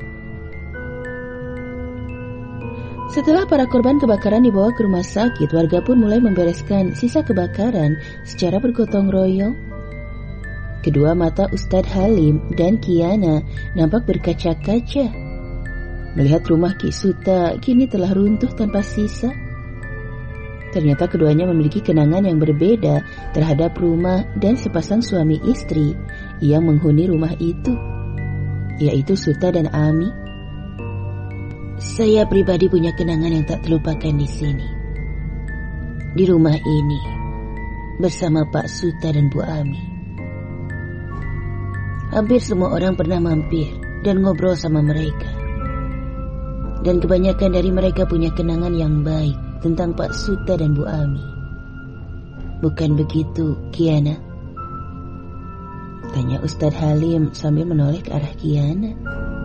Memasuki bab ke-324, cerita Kiana. Ucapan Ustadz Halim membuat Iyas, Izar dan Kiana terkejut. Jika Izar dan Kiana terkejut karena ternyata Ustadz Halim mengetahui penyamaran Kiana, sedangkan Iyas tak menyangka jika pria kalem yang dilihatnya itu adalah seorang wanita yang menyamar. Dia cewek, Pak Ustadz? Tanya Iyas tak percaya sambil menunjuk ke arah Kiana. Betul, nak. Sahut Ustadz Halim sambil tersenyum. Kiana nampak salah tingkah karena penyamarannya ketahuan. Sedangkan Izar hanya menggulung senyum karena melihat sikap Kiana yang gugup dan salah tingkah itu. Kemudian Kiana mendekati Ustadz Halim untuk menjelaskan semuanya. Kok Pak Ustadz tahu kalau ini saya? Tanya Kiana tak mengerti. Gampang aja. Kulit dan wajahmu terlalu cantik untuk ukuran seorang laki-laki, Kiana. Saya terpaksa menyamar karena saya takut, Pak Ustadz. Takut? Iya, Pak Ustadz. Beberapa hari yang lalu saya datang ke sini untuk mewakili orang tua saya menghadiri undangan salah satu warga di sini. Tapi yang terjadi, saya justru ditangkap, diikat, dan nyaris dijadiin tumbal di makam buatan itu, Pak Ustadz. Ya Allah, kok saya nggak tahu? Tapi kamu nggak apa-apa kan? Alhamdulillah saya nggak apa-apa, Pak Ustadz. Pak Izar menyelamatkan saya dan membawa saya pergi dari sini. Pak Izar? Saya Izar, Pak Ustadz. Dan ini saudara saya, Iyas. Sahut Izar sambil mengulurkan tangannya untuk menjabat tangan Ustadz Halim. Masya Allah, kita memang baru kali ini ketemu. Tapi sejak pertama melihat kalian, saya yakin jika kalian adalah orang baik, kata Ustadz Halim sambil menjabat tangan Izar dan Iyas bergantian. Astagfirullah, jangan ngomong kayak gitu, Pak Ustadz. Kami jadi gak enak nih, sahut Iyas sambil tersenyum. Iya, Pak Ustadz, kami sama aja kayak yang lain kok, setelah Izar menambahkan. Iya. Walau kalian gak mau mengakuinya, tapi feeling saya biasanya benar loh, kata Ustadz Halim sambil mengedipkan sebelah matanya. Sikap Ustadz Halim membuat Iyas dan Izar tertawa, sedangkan Kiana nampak tersenyum simpul. Saat itulah tak sengaja Kiana melihat Izar yang tertawa lepas, hingga membuatnya takjub. Baru kali ini ngeliat tuh cowok ketawa, ternyata manis juga, puji Kiana sambil tersenyum diam-diam. Kalau gitu kita lanjutin obrolan kita di rumah saya, yuk. Apa nggak ngerepotin, Pak Ustadz? Enggak dong. Saya malah senang bisa kenal sama anak muda yang kreatif seperti kalian, sahut Ustadz Halim sambil merangkul pundak Izar dan mengajaknya melangkah meninggalkan tempat itu, diikuti Iyas dan Kiana. Setelah selesai mengunjungi rumah Ustadz Halim, si kembar dan Kiana pun pamit pulang. Ustadz Halim dan istrinya nampak senang menerima kunjungan mereka bertiga dan berharap mereka mau kembali suatu hari nanti. Jangan lupa main kesini lagi ya Mas, Mbak, kata istri Ustadz Halim sambil memeluk Kiana dengan erat. Insya Allah Ustadz. Hati-hati di jalan dan jangan lupa zikirnya, kata Ustadz Halim mengingatkan yang diangguki Iyas, Izar, dan Kiana. Kemudian Iyas, Izar, dan Kiana melangkah keluar dari rumah Ustadz Halim. Mereka melewati kebun tempat rumah Ki Suta berada dan melihat warga telah selesai membereskan puing rumah Ki Suta yang terbakar tadi. Ketiganya menyapa warga sejenak lalu melanjutkan perjalanan menuju ke mobil yang terparkir di dekat proyek pembangunan jalan.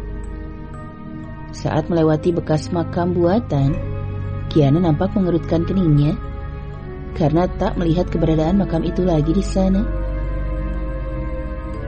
Loh, kemana makam keramat itu, Pak? Tanya Kiana sambil menoleh ke kanan dan ke kiri karena ia ingat betul letak makam itu sebelumnya. Udah dihancurin tadi, sahut Izar cepat. Kok bisa? Siapa yang udah ngancurin? Para pekerja itulah. Kan mereka mau bikin jalan di sini. Apa mereka baik-baik aja, Pak? Maksud kamu apa? Tanya Izar sambil menatap Kiana dengan tatapan kesal. Soalnya setahu saya makam itu kan makam keramat. Orang biasa aja kalau lewat di situ harus bilang permisi karena khawatir kena sial. Masa mereka ngancurin makam tapi nggak ngalamin kejadian yang aneh? Sahut Kiana tak enak hati karena melihat tatapan tajam Izar. Kamu ingat nggak Pak Ustadz Halim bilang apa di rumahnya tadi? Makam itu makam buatan. Gak ada apa-apa di dalamnya. Jadi ketakutan warga itu gak beralasan. Nah, mandor dan pekerja itu tahu kalau di dalam makam itu gak ada apa-apa. Makanya mereka dengan santai ngancurin makam itu. Kiana nampak menganggukkan kepalanya, meski ia tak puas dengan jawaban Izar tadi. Sementara itu, Iyas nampak tersenyum diam-diam melihat interaksi Izar dan Kiana. Semula Kiana menolak pulang bersama mereka dan lebih memilih naik taksi. Tapi Iyas memaksa Kiana agar ikut bersama mereka saat ia tahu Kiana adalah karyawan bank yang mengikuti pertandingan di perusahaan sang opa. Mobil pun melaju dengan kecepatan sedang meninggalkan tempat itu. Iyas duduk di samping Izar yang sedang fokus mengemudi. Iyas pun melanjutkan perbincangannya dengan Kiana yang duduk di jok tengah. Jadi kenapa kamu kesini, Kiana? Saya khawatir Pak Iyas bakal ngetawain saya kalau dengar jawaban saya nanti, sahut Kiana malu-malu. Kenapa harus ketawa? Emang jawaban kamu lucu ya? Bukan, tapi jawaban saya ini terdengar gak masuk akal aja buat orang lain. Kalau gak mau cerita ya gak apa-apa. Gak usah dipaksa, Yas, kata Izar menengahi karena kesal mendengar jawaban Kiana yang muter-muter itu. Ucapan Izar membuat Kiana kesal sedangkan Iyas hanya tersenyum sambil menepuk punggung Izar dengan lembut untuk meredakan emosi Izar. Saya datang ke sini karena saya mendapat petunjuk dari mimpi, Pak, kata Kiana akhirnya. Mimpi apa? Tanya Iyas. Mimpi aneh yang bikin bulu kuduk saya merinding, Pak. Saya lihat ada makhluk berwarna merah besar dan menyeramkan duduk di atas makam buatan itu. Saking besarnya tubuh makhluk itu bisa menutupi makam. Makhluk besar itu punya lidah panjang yang berwarna merah yang biasanya dipakai untuk menjelati sesajen persembahan warga.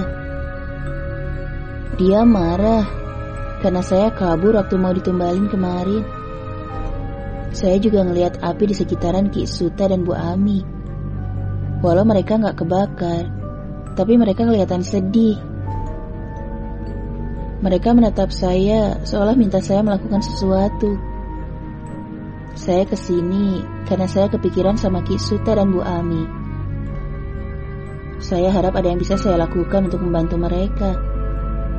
Tapi saya kaget pas lihat rumah mereka terbakar dan ada orang di dalamnya, kata Kiana sambil mengusap wajahnya dan melepas kumis palsunya itu. Jadi kamu nekat kesini dengan menyamar karena penasaran sama pesan dalam mimpi itu? Iya Pak, sahut Kiana sambil melepas wig yang melekat di kepalanya. Itu sebabnya kamu nanyain nasib para pekerja yang membongkar makam buatan itu.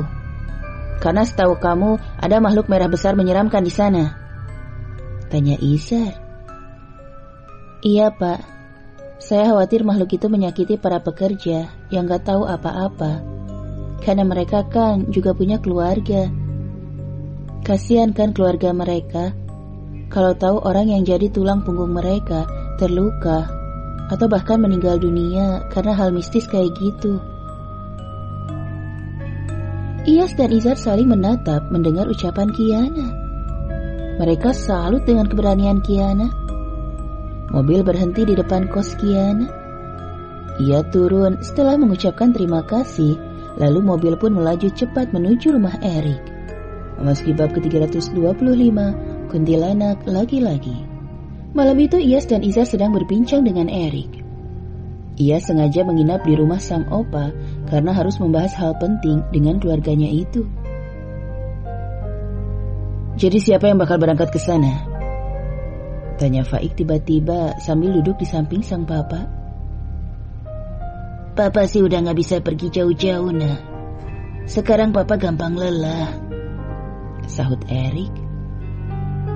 Jangan papa lah yang berangkat, kan ada anak-anak, kata Faik sambil memijit pundak Erik dengan lembut. Iya Pak, kami aja yang berangkat, kata Iyas. Kamu yakin mau pergi Iyas? Gimana sama Nuara? Tanya Izar. Nuara itu orangnya pengertian Zar. Dia pasti ngerti dan ngizinin aku berangkat. Apalagi ini kan urusan perusahaan dan perginya sama kamu. Biar Nuara nginep di sini aja, kalau iseng sendirian di rumah, kata Shera sambil meletakkan 4 cangkir kopi di atas meja. Iya Bun, terserah dia mau nginep di sini atau di rumah orang tuanya. Aku sih gak keberatan. Shera dan Faik tersenyum karena Iyas bisa dengan santai menerapkan aturan dalam rumah tangganya, persis seperti Faik dulu. Ternyata Nuara dengan senang hati menginap di rumah Erik. Alasan utamanya adalah karena letak rumah Erik yang tak terlalu jauh dari kantor, hingga Nuara tak perlu tergesa-gesa pergi ke kantor. Shera dan Farah pun menyambut gembira kehadiran Nuara di rumah. Mereka merencanakan berbagai hal yang akan mereka lakukan bersama saat Nuara menginap nanti. Sedangkan Iyas terlihat lebih tenang saat meninggalkan Nuara di rumah sang opa. Pada subuh, Iyas sudah bersiap di kamarnya karena harus bergegas ke bandara. Aku pergi dulu ya sayang. Baik-baik di rumah. Dan jangan pulang kesorean dari kantor, kata Iyas sambil mengecup kening Nuara dengan sayang.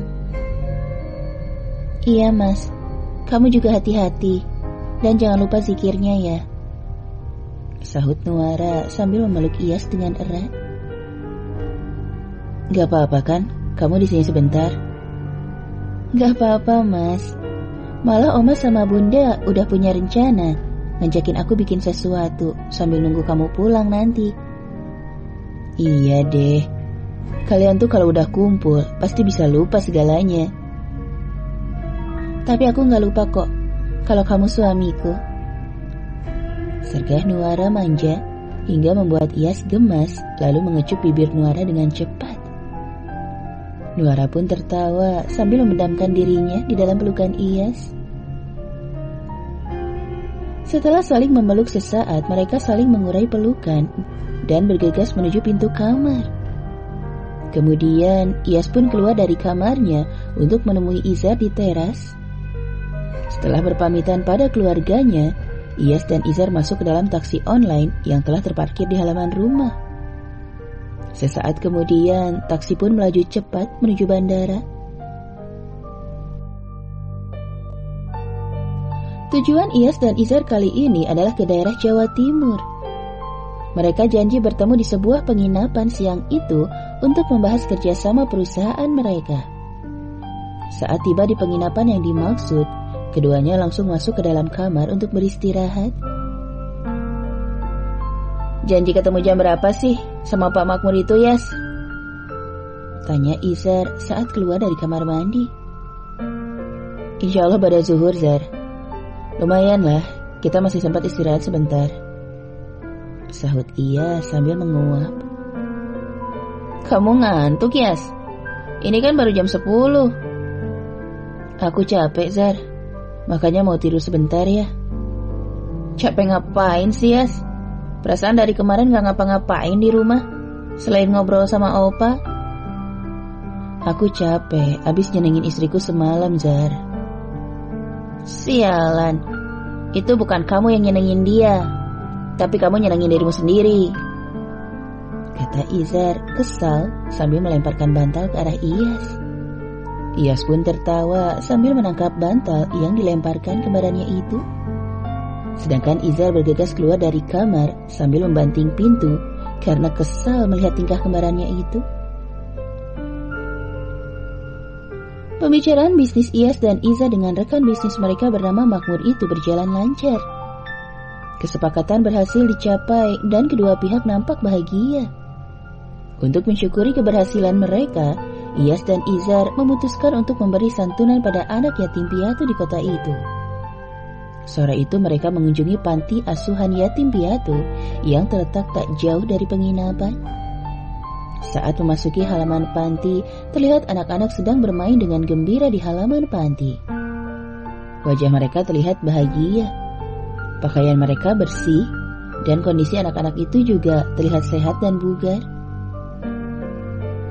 Baru kali ini ngelihat anak panti sesehat ini, ya, Zar, kata ia sambil tersenyum.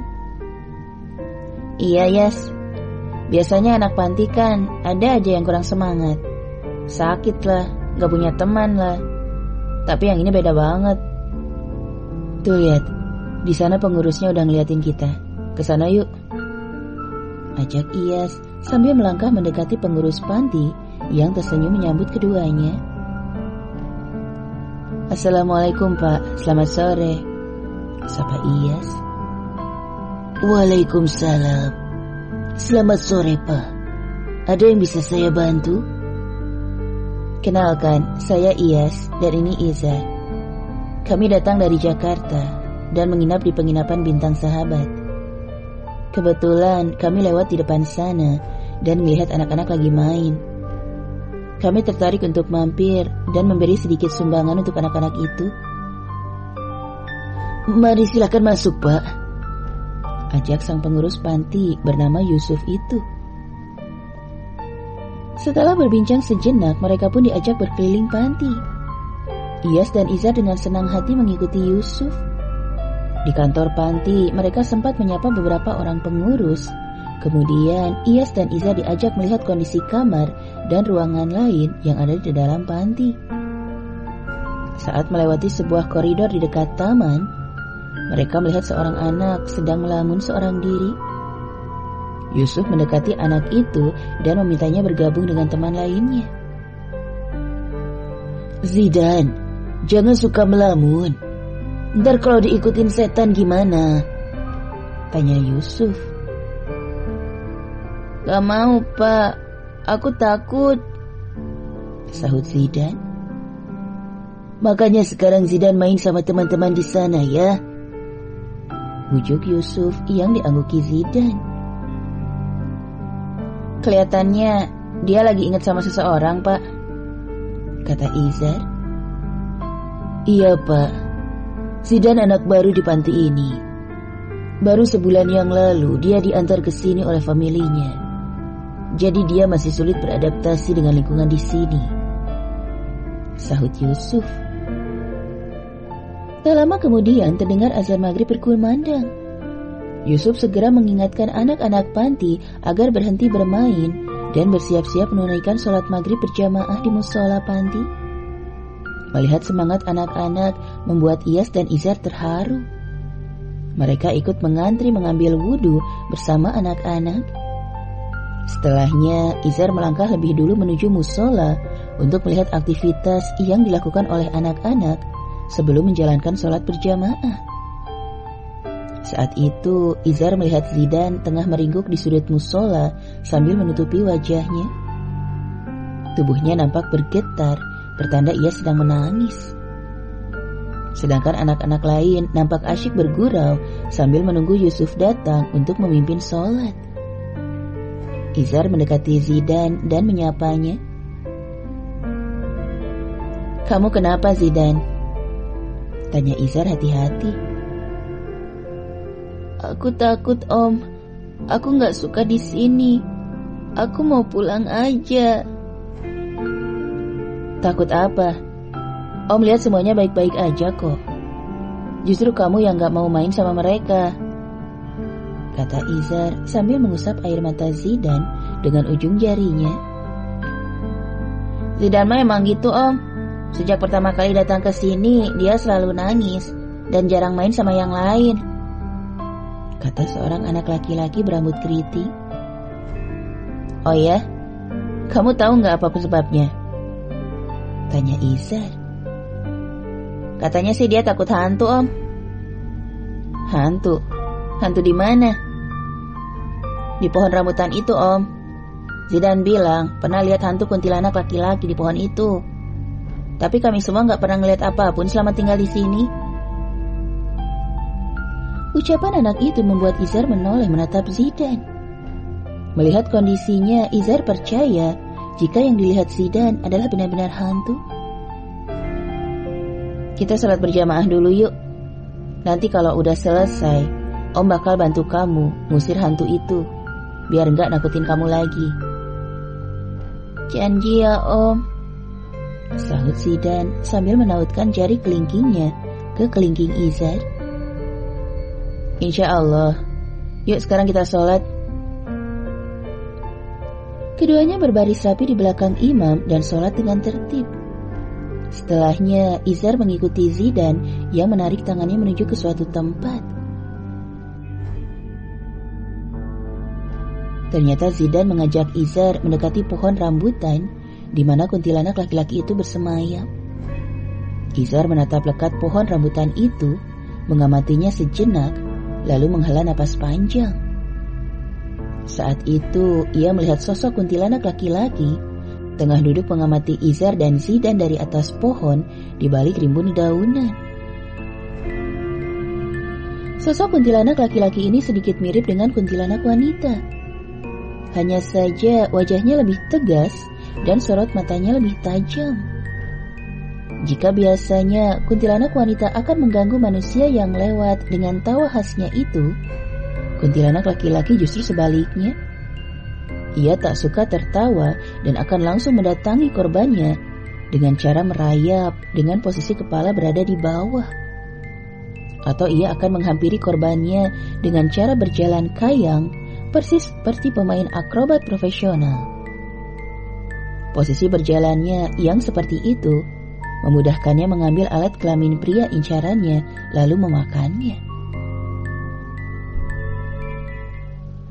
Melihat kehadiran Izar dan Zidan membuat kuntilanak laki-laki itu menyeringai senang karena mendapat mangsa baru. Hantu itu turun perlahan mendekati mereka.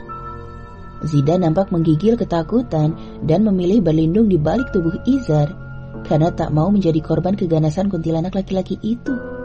Meski bab ke-326 kembali ke panti. Perlahan namun pasti sosok kuntilanak laki-laki itu merayap turun dengan posisi kepala di bawah. Izar pun menggendong Zidan dan membawanya lari karena tak ingin Zidan menjadi korban keganasan makhluk itu. Melihat Izar berlari sambil menggendong Zidan membuat Iyas mengerutkan keningnya. Iyas baru saja berniat menyusul Izar dan mengajaknya kembali ke penginapan. Namun saat menoleh ke saf di belakangnya, ia tak mendapati Izar di sana. Saat bertanya pada anak panti, mereka menjawab jika Izar pergi keluar bersama Zidan. Dan sekarang Iyas melihat Izar tengah berlari cepat ke arahnya sambil sesekali menoleh ke belakang. "Ada apa, Zar? Kok panik gitu?" tanya Iyas. "Ada kunti cowok di pohon rambutan itu, Yas. Aku lari karena mau ngamanin Zidan dulu supaya nggak dikejar sama makhluk itu," sahut Izar sambil menurunkan Zidan dari gendongannya. Mendengar ucapan Izar membuat Yusuf terkejut sekaligus gelisah. "Apa benar yang Pak Izar bilang? Ada kuntilanak cowok di sana?" tanya Yusuf ragu. "Iya, Pak. Awalnya saya ngeliat Zidan nangis di pojok musola. Pas saya tanya, katanya dia nggak betah di sini, takut sama hantu. Kata anak-anak yang lain, Zidan selalu bilang kalau ada hantu di pohon rambutan itu. Makanya saya bujuk Zidan untuk sholat dulu. Kalau udah selesai, saya bakal antar dia nemuin hantu yang dibilangnya tadi." "Ternyata yang dibilang Zidan itu benar ya, Pak?" "Iya, Pak." "Sebenarnya makhluk itu udah beberapa kali diusir dari sana. Tapi nggak tahu kenapa setelah beberapa waktu dia bakal balik lagi dan lagi. Saya sampai pusing dibuatnya. Karena khawatir sama anak-anak, saya sengaja bikin peraturan. Kalau saat maghrib, anak-anak harus sudah ada di musola untuk sholat berjamaah. Niat saya sebenarnya cuma satu, yaitu supaya anak-anak gak ketemu atau melihat penampakan makhluk itu yang selalu nongol sekitar maghrib." "Itu tindakan yang tepat, Pak. Tapi sayangnya makhluk itu lebih kuat dari yang Pak Yusuf kira." "Jadi saya harus gimana, Pak?" "Sebaiknya Zidan dibawa masuk ke dalam dulu, Pak. Kasih minum juga supaya rasa kagetnya hilang," saran Iyas. "Baik, Pak," sahut Yusuf lalu bergegas membawa Zidan masuk ke dalam panti. Kasian, dia ketakutan banget tadi. Kayaknya ini bukan kali pertama Zidan melihat penampakan makhluk itu. "Pastinya sih gitu, Yas," sahut Izar sambil menatap pohon rambutan tempat kuntilanak laki-laki itu bersembunyi. "Kita harus melakukan sesuatu untuk nolongin anak-anak itu, Zar." "Setuju. Tapi sekarang kita hanya bisa memasang pagar gaib sementara supaya kuntilanak cowok itu gak meneror anak-anak." "Gak apa-apa. Yang penting makhluk itu kan gak berkeliaran malam ini." Lalu keduanya pun menghampiri pohon rambutan dan mulai membaca doa. Dari balik rimbunan pohon, kuntilanak laki-laki itu nampak kesal melihat apa yang dilakukan Iyas dan Izar. Namun ia tak bisa berbuat apa-apa selain pasrah. Setelah selesai membaca doa, Iyas dan Izar mengelilingi pohon rambutan dari dua arah berlawanan, seperti membuat lingkaran pembatas. "Insya Allah ini cukup, Iyas." "Iya, Zar." Yusuf nampak melangkah mendekati Iyas dan Izar yang baru saja selesai memasang pagar gaib di sekitar pohon rambutan itu. "Saya berterima kasih karena Pak Izar dan Pak Iyas mau membantu kami. Terus terang, saya juga kewalahan kalau makhluk di pohon ini mulai berulah." "Untuk malam ini, Pak Yusuf dan anak-anak bisa tenang karena kami udah masang pagar gaib. Tapi satu pesan saya, jangan ada yang mendekati pohon ini untuk sementara waktu, agar nggak merusak pagar gaib yang kami buat tadi. Andai ada yang ngelewatin batas yang kami buat, maka makhluk itu akan keluar dan membuat kekacauan yang bisa jadi akan sulit ditangani nanti." "Baik, Pak. Saya akan ingatkan anak-anak agar nggak mendekat ke sini." "Itu yang terbaik. Sekarang kami pamit dulu ya, Pak. Insya Allah besok pagi kami balik lagi ke sini untuk menuntaskan semuanya." "Baik, Pak." Kemudian ketiganya melangkah menuju gerbang panti. Setelah Iyas dan Izar keluar, Yusuf pun mengunci pintu gerbang itu lalu kembali ke dalam panti. Pagi itu Iyas dan Izar baru saja kembali dari masjid dekat penginapan usai menunaikan sholat subuh berjamaah. Keduanya pun mempersiapkan sesuatu yang akan mereka bawa ke panti asuhan. Tiba-tiba ponsel Iyas berdering dan Iyas bergegas menerima panggilan itu. "Assalamualaikum sayang," sapa Iyas sambil tersenyum. "Waalaikumsalam. Kamu udah bangun, Mas? Udah sholat belum?" tanya Nuara. "Alhamdulillah udah dong. Ini baru aja balik dari masjid bareng Izar."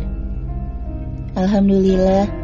Terus rencananya hari ini mau apa atau mau kemana?"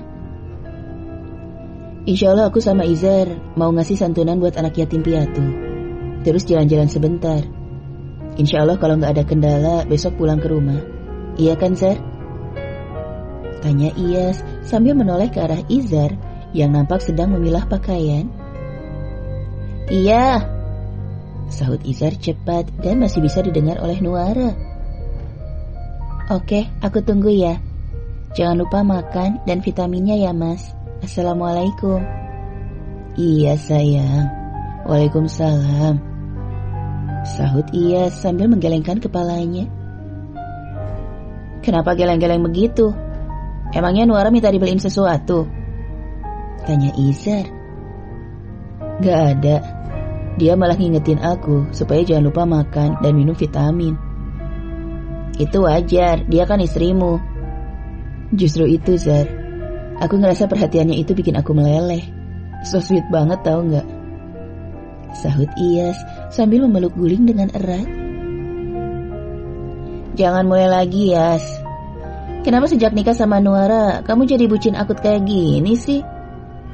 "Gak apa-apa dong, dia kan istriku," sahut Iyas sambil tersenyum penuh makna hingga membuat Izar bertambah kesal. Iyas tertawa keras saat melihat Izar masuk ke kamar mandi dengan wajah ditekuk. "Makanya nikah, Zar. Biar tahu rasanya mencintai dan dicintai." "Berisik," sahut Izar lantang hingga membuat Iyas kembali tertawa. Setelah sarapan pagi, Iyas dan Izar pun bergegas kembali ke panti asuhan itu untuk menunaikan janji mereka. Saat tiba di gerbang panti, terlihat suasana panti yang lengang, berbeda sekali dengan kemarin. Iyas dan Izar saling menatap curiga, lalu bergegas masuk ke dalam panti. Iyas dan Izar nampak mengerutkan kening saat melihat bangunan panti yang tak terurus, seolah telah lama ditinggalkan. Keduanya mempercepat langkah kaki mereka dan masuk makin dalam ke arah panti. Lagi-lagi Iyas dan Izar dibuat terkejut melihat bagian dalam panti yang rusak, kotor, dan gelap. Mereka menyusuri ruangan di dalam panti satu persatu seperti yang ditunjukkan Yusuf kemarin. Semua ruangan di dalam panti dalam kondisi rusak tak terawat. "Kayaknya ada yang gak beres, Yas," kata Izar. "Betul Zar. Ini semacam perangkap untuk kita." "Kita keluar dari sini cepatnya, Yas. Ayo buruan," ajak Izar yang diangguki Iyas. Keduanya bergegas keluar dari dalam panti. Langkah mereka terhenti saat melihat pohon rambutan yang mereka pagari semalam masih berdiri kokoh tanpa terusik sama sekali. Waski bab ke-327, piring sesajen. Kondisi pohon masih utuh, hanya saja dikelilingi banyak semak belukar dan daun-daun kering yang berserakan di sekitarnya. Melihat halaman yang kotor, siapapun tahu jika tempat itu sudah lama tak tersentuh sapu, alias tak pernah dibersihkan dalam jangka waktu lama. Iyas dan Izar menghela napas panjang karena mereka sadar jika kali ini mereka berhadapan dengan hal yang berbeda. Karena tak mau terlibat terlalu jauh, keduanya pun bergegas melangkah ke pintu gerbang panti. Namun sayangnya, pintu gerbang itu menutup dengan sendirinya.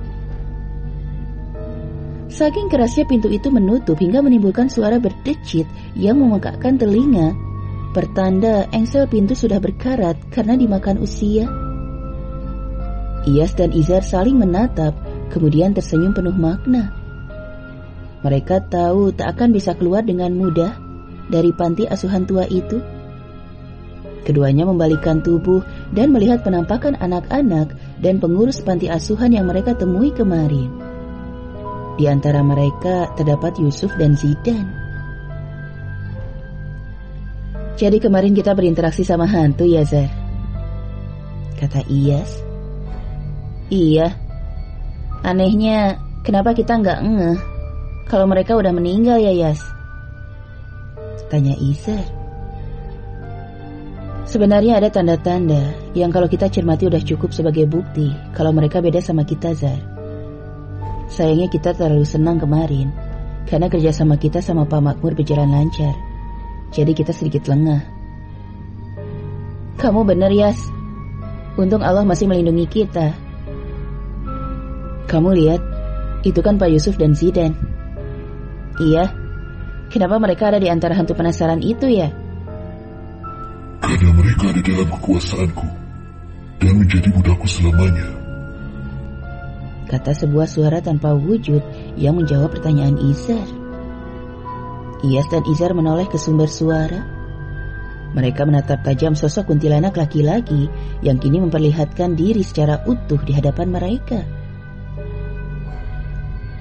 Dalam penglihatan Iyas dan Izar terlihat jelas urutan kejadian buruk yang menimpa panti asuhan beserta semua penghuninya. Termasuk bagaimana cara kuntilanak laki-laki itu menghabisi mereka semua tanpa terkecuali. Panti asuhan yang 100% penghuni dan pengurusnya adalah laki-laki menjadi sasaran empuk makhluk jahat itu. Awalnya kuntilanak laki-laki hanya mengamati gerak-gerik anak-anak panti asuhan tiap kali ia melintas di sekitar panti. Ia tak berniat mengganggu anak-anak itu, apalagi meneror mereka dengan penampakannya yang menyeramkan. Namun, saat pohon tempat tinggalnya tumbang tersambar petir lalu ditebang oleh warga, kuntilanak itu mulai mencari tempat baru. Ia singgah di pohon rambutan di dalam panti sambil mencari tempat baru. Namun sayangnya makhluk itu mulai merasa nyaman tinggal di pohon rambutan itu dan menetap di sana hingga sekarang. Seorang dukun ilmu hitam memanfaatkan keberadaan kuntilanak laki-laki itu untuk mencari uang. Ia mulai meletakkan sesajen di pohon secara sembunyi-sembunyi tanpa sepengetahuan penghuni dan pengurus panti. Selama berbulan-bulan, kuntilanak laki-laki itu mendapat asupan makanan melalui sesajen yang diberikan sang dukun, hingga membuatnya menjadi terbiasa. Namun kebiasaan yang menyenangkan itu harus terusi karena seseorang. Zidan adalah orang pertama yang mengetahui jika ada sesajen yang diletakkan di pohon rambutan itu. Zidan yang introvert itu memang jarang bermain dengan teman-temannya dan lebih sering menyendiri di taman di mana pohon rambutan itu berada. Saat melihat piring berisi sesajen, Zidan segera melaporkannya kepada Yusuf.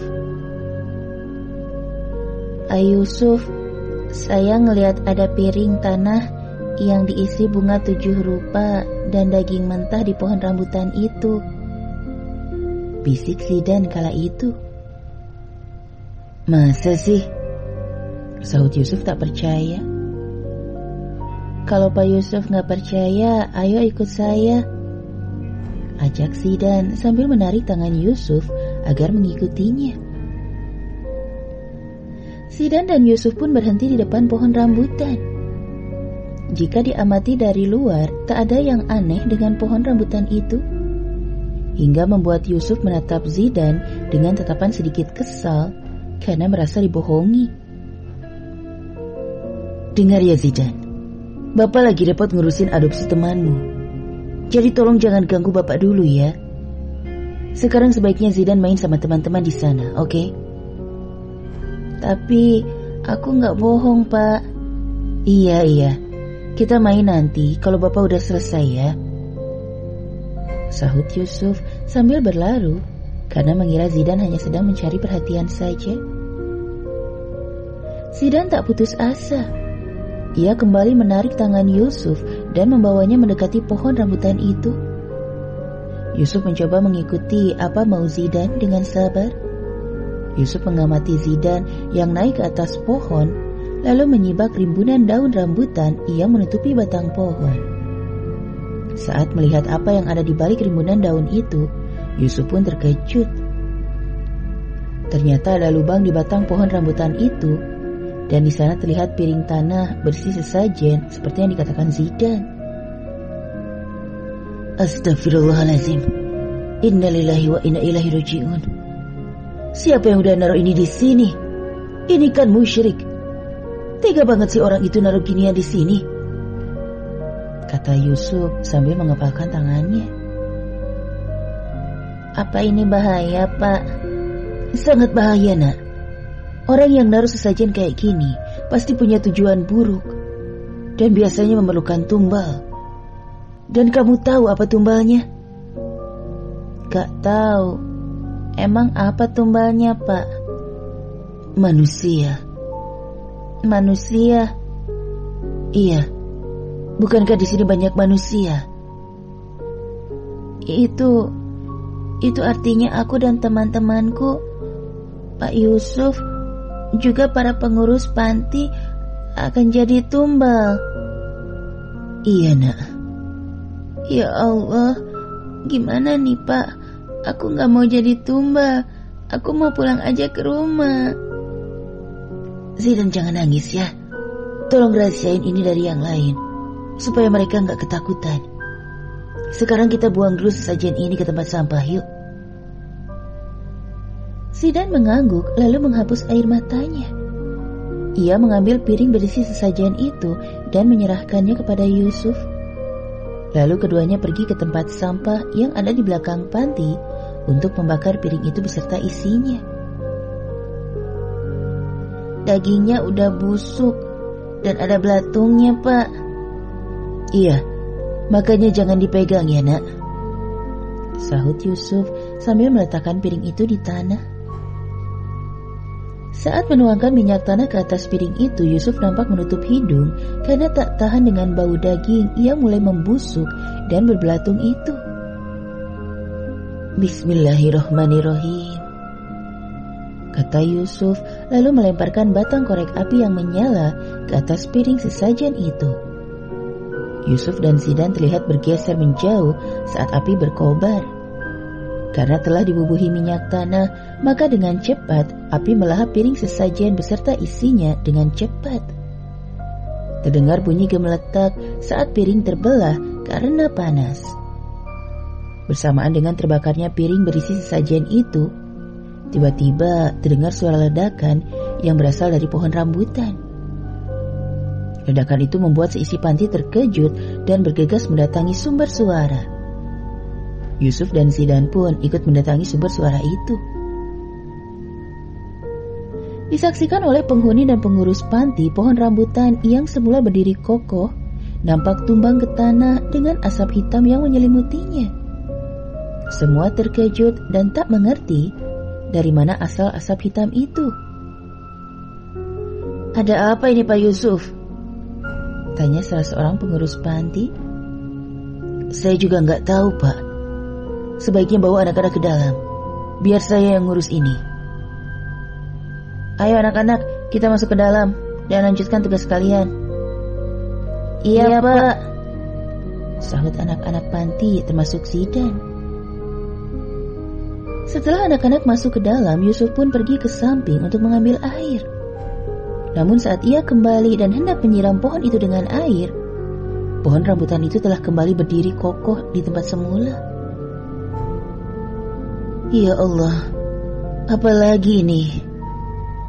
Gumam Yusuf karena merasakan tengkuknya menebal saat menatap pohon rambutan yang kembali berdiri kokoh itu. Yusuf membaca surat Al-Fatihah dan ayat kursi untuk menetralisir perasaan takutnya. Entah mengapa Yusuf merasa takut jika makhluk penghuni pohon rambutan yang marah akan menyakiti dirinya juga penghuni panti lainnya.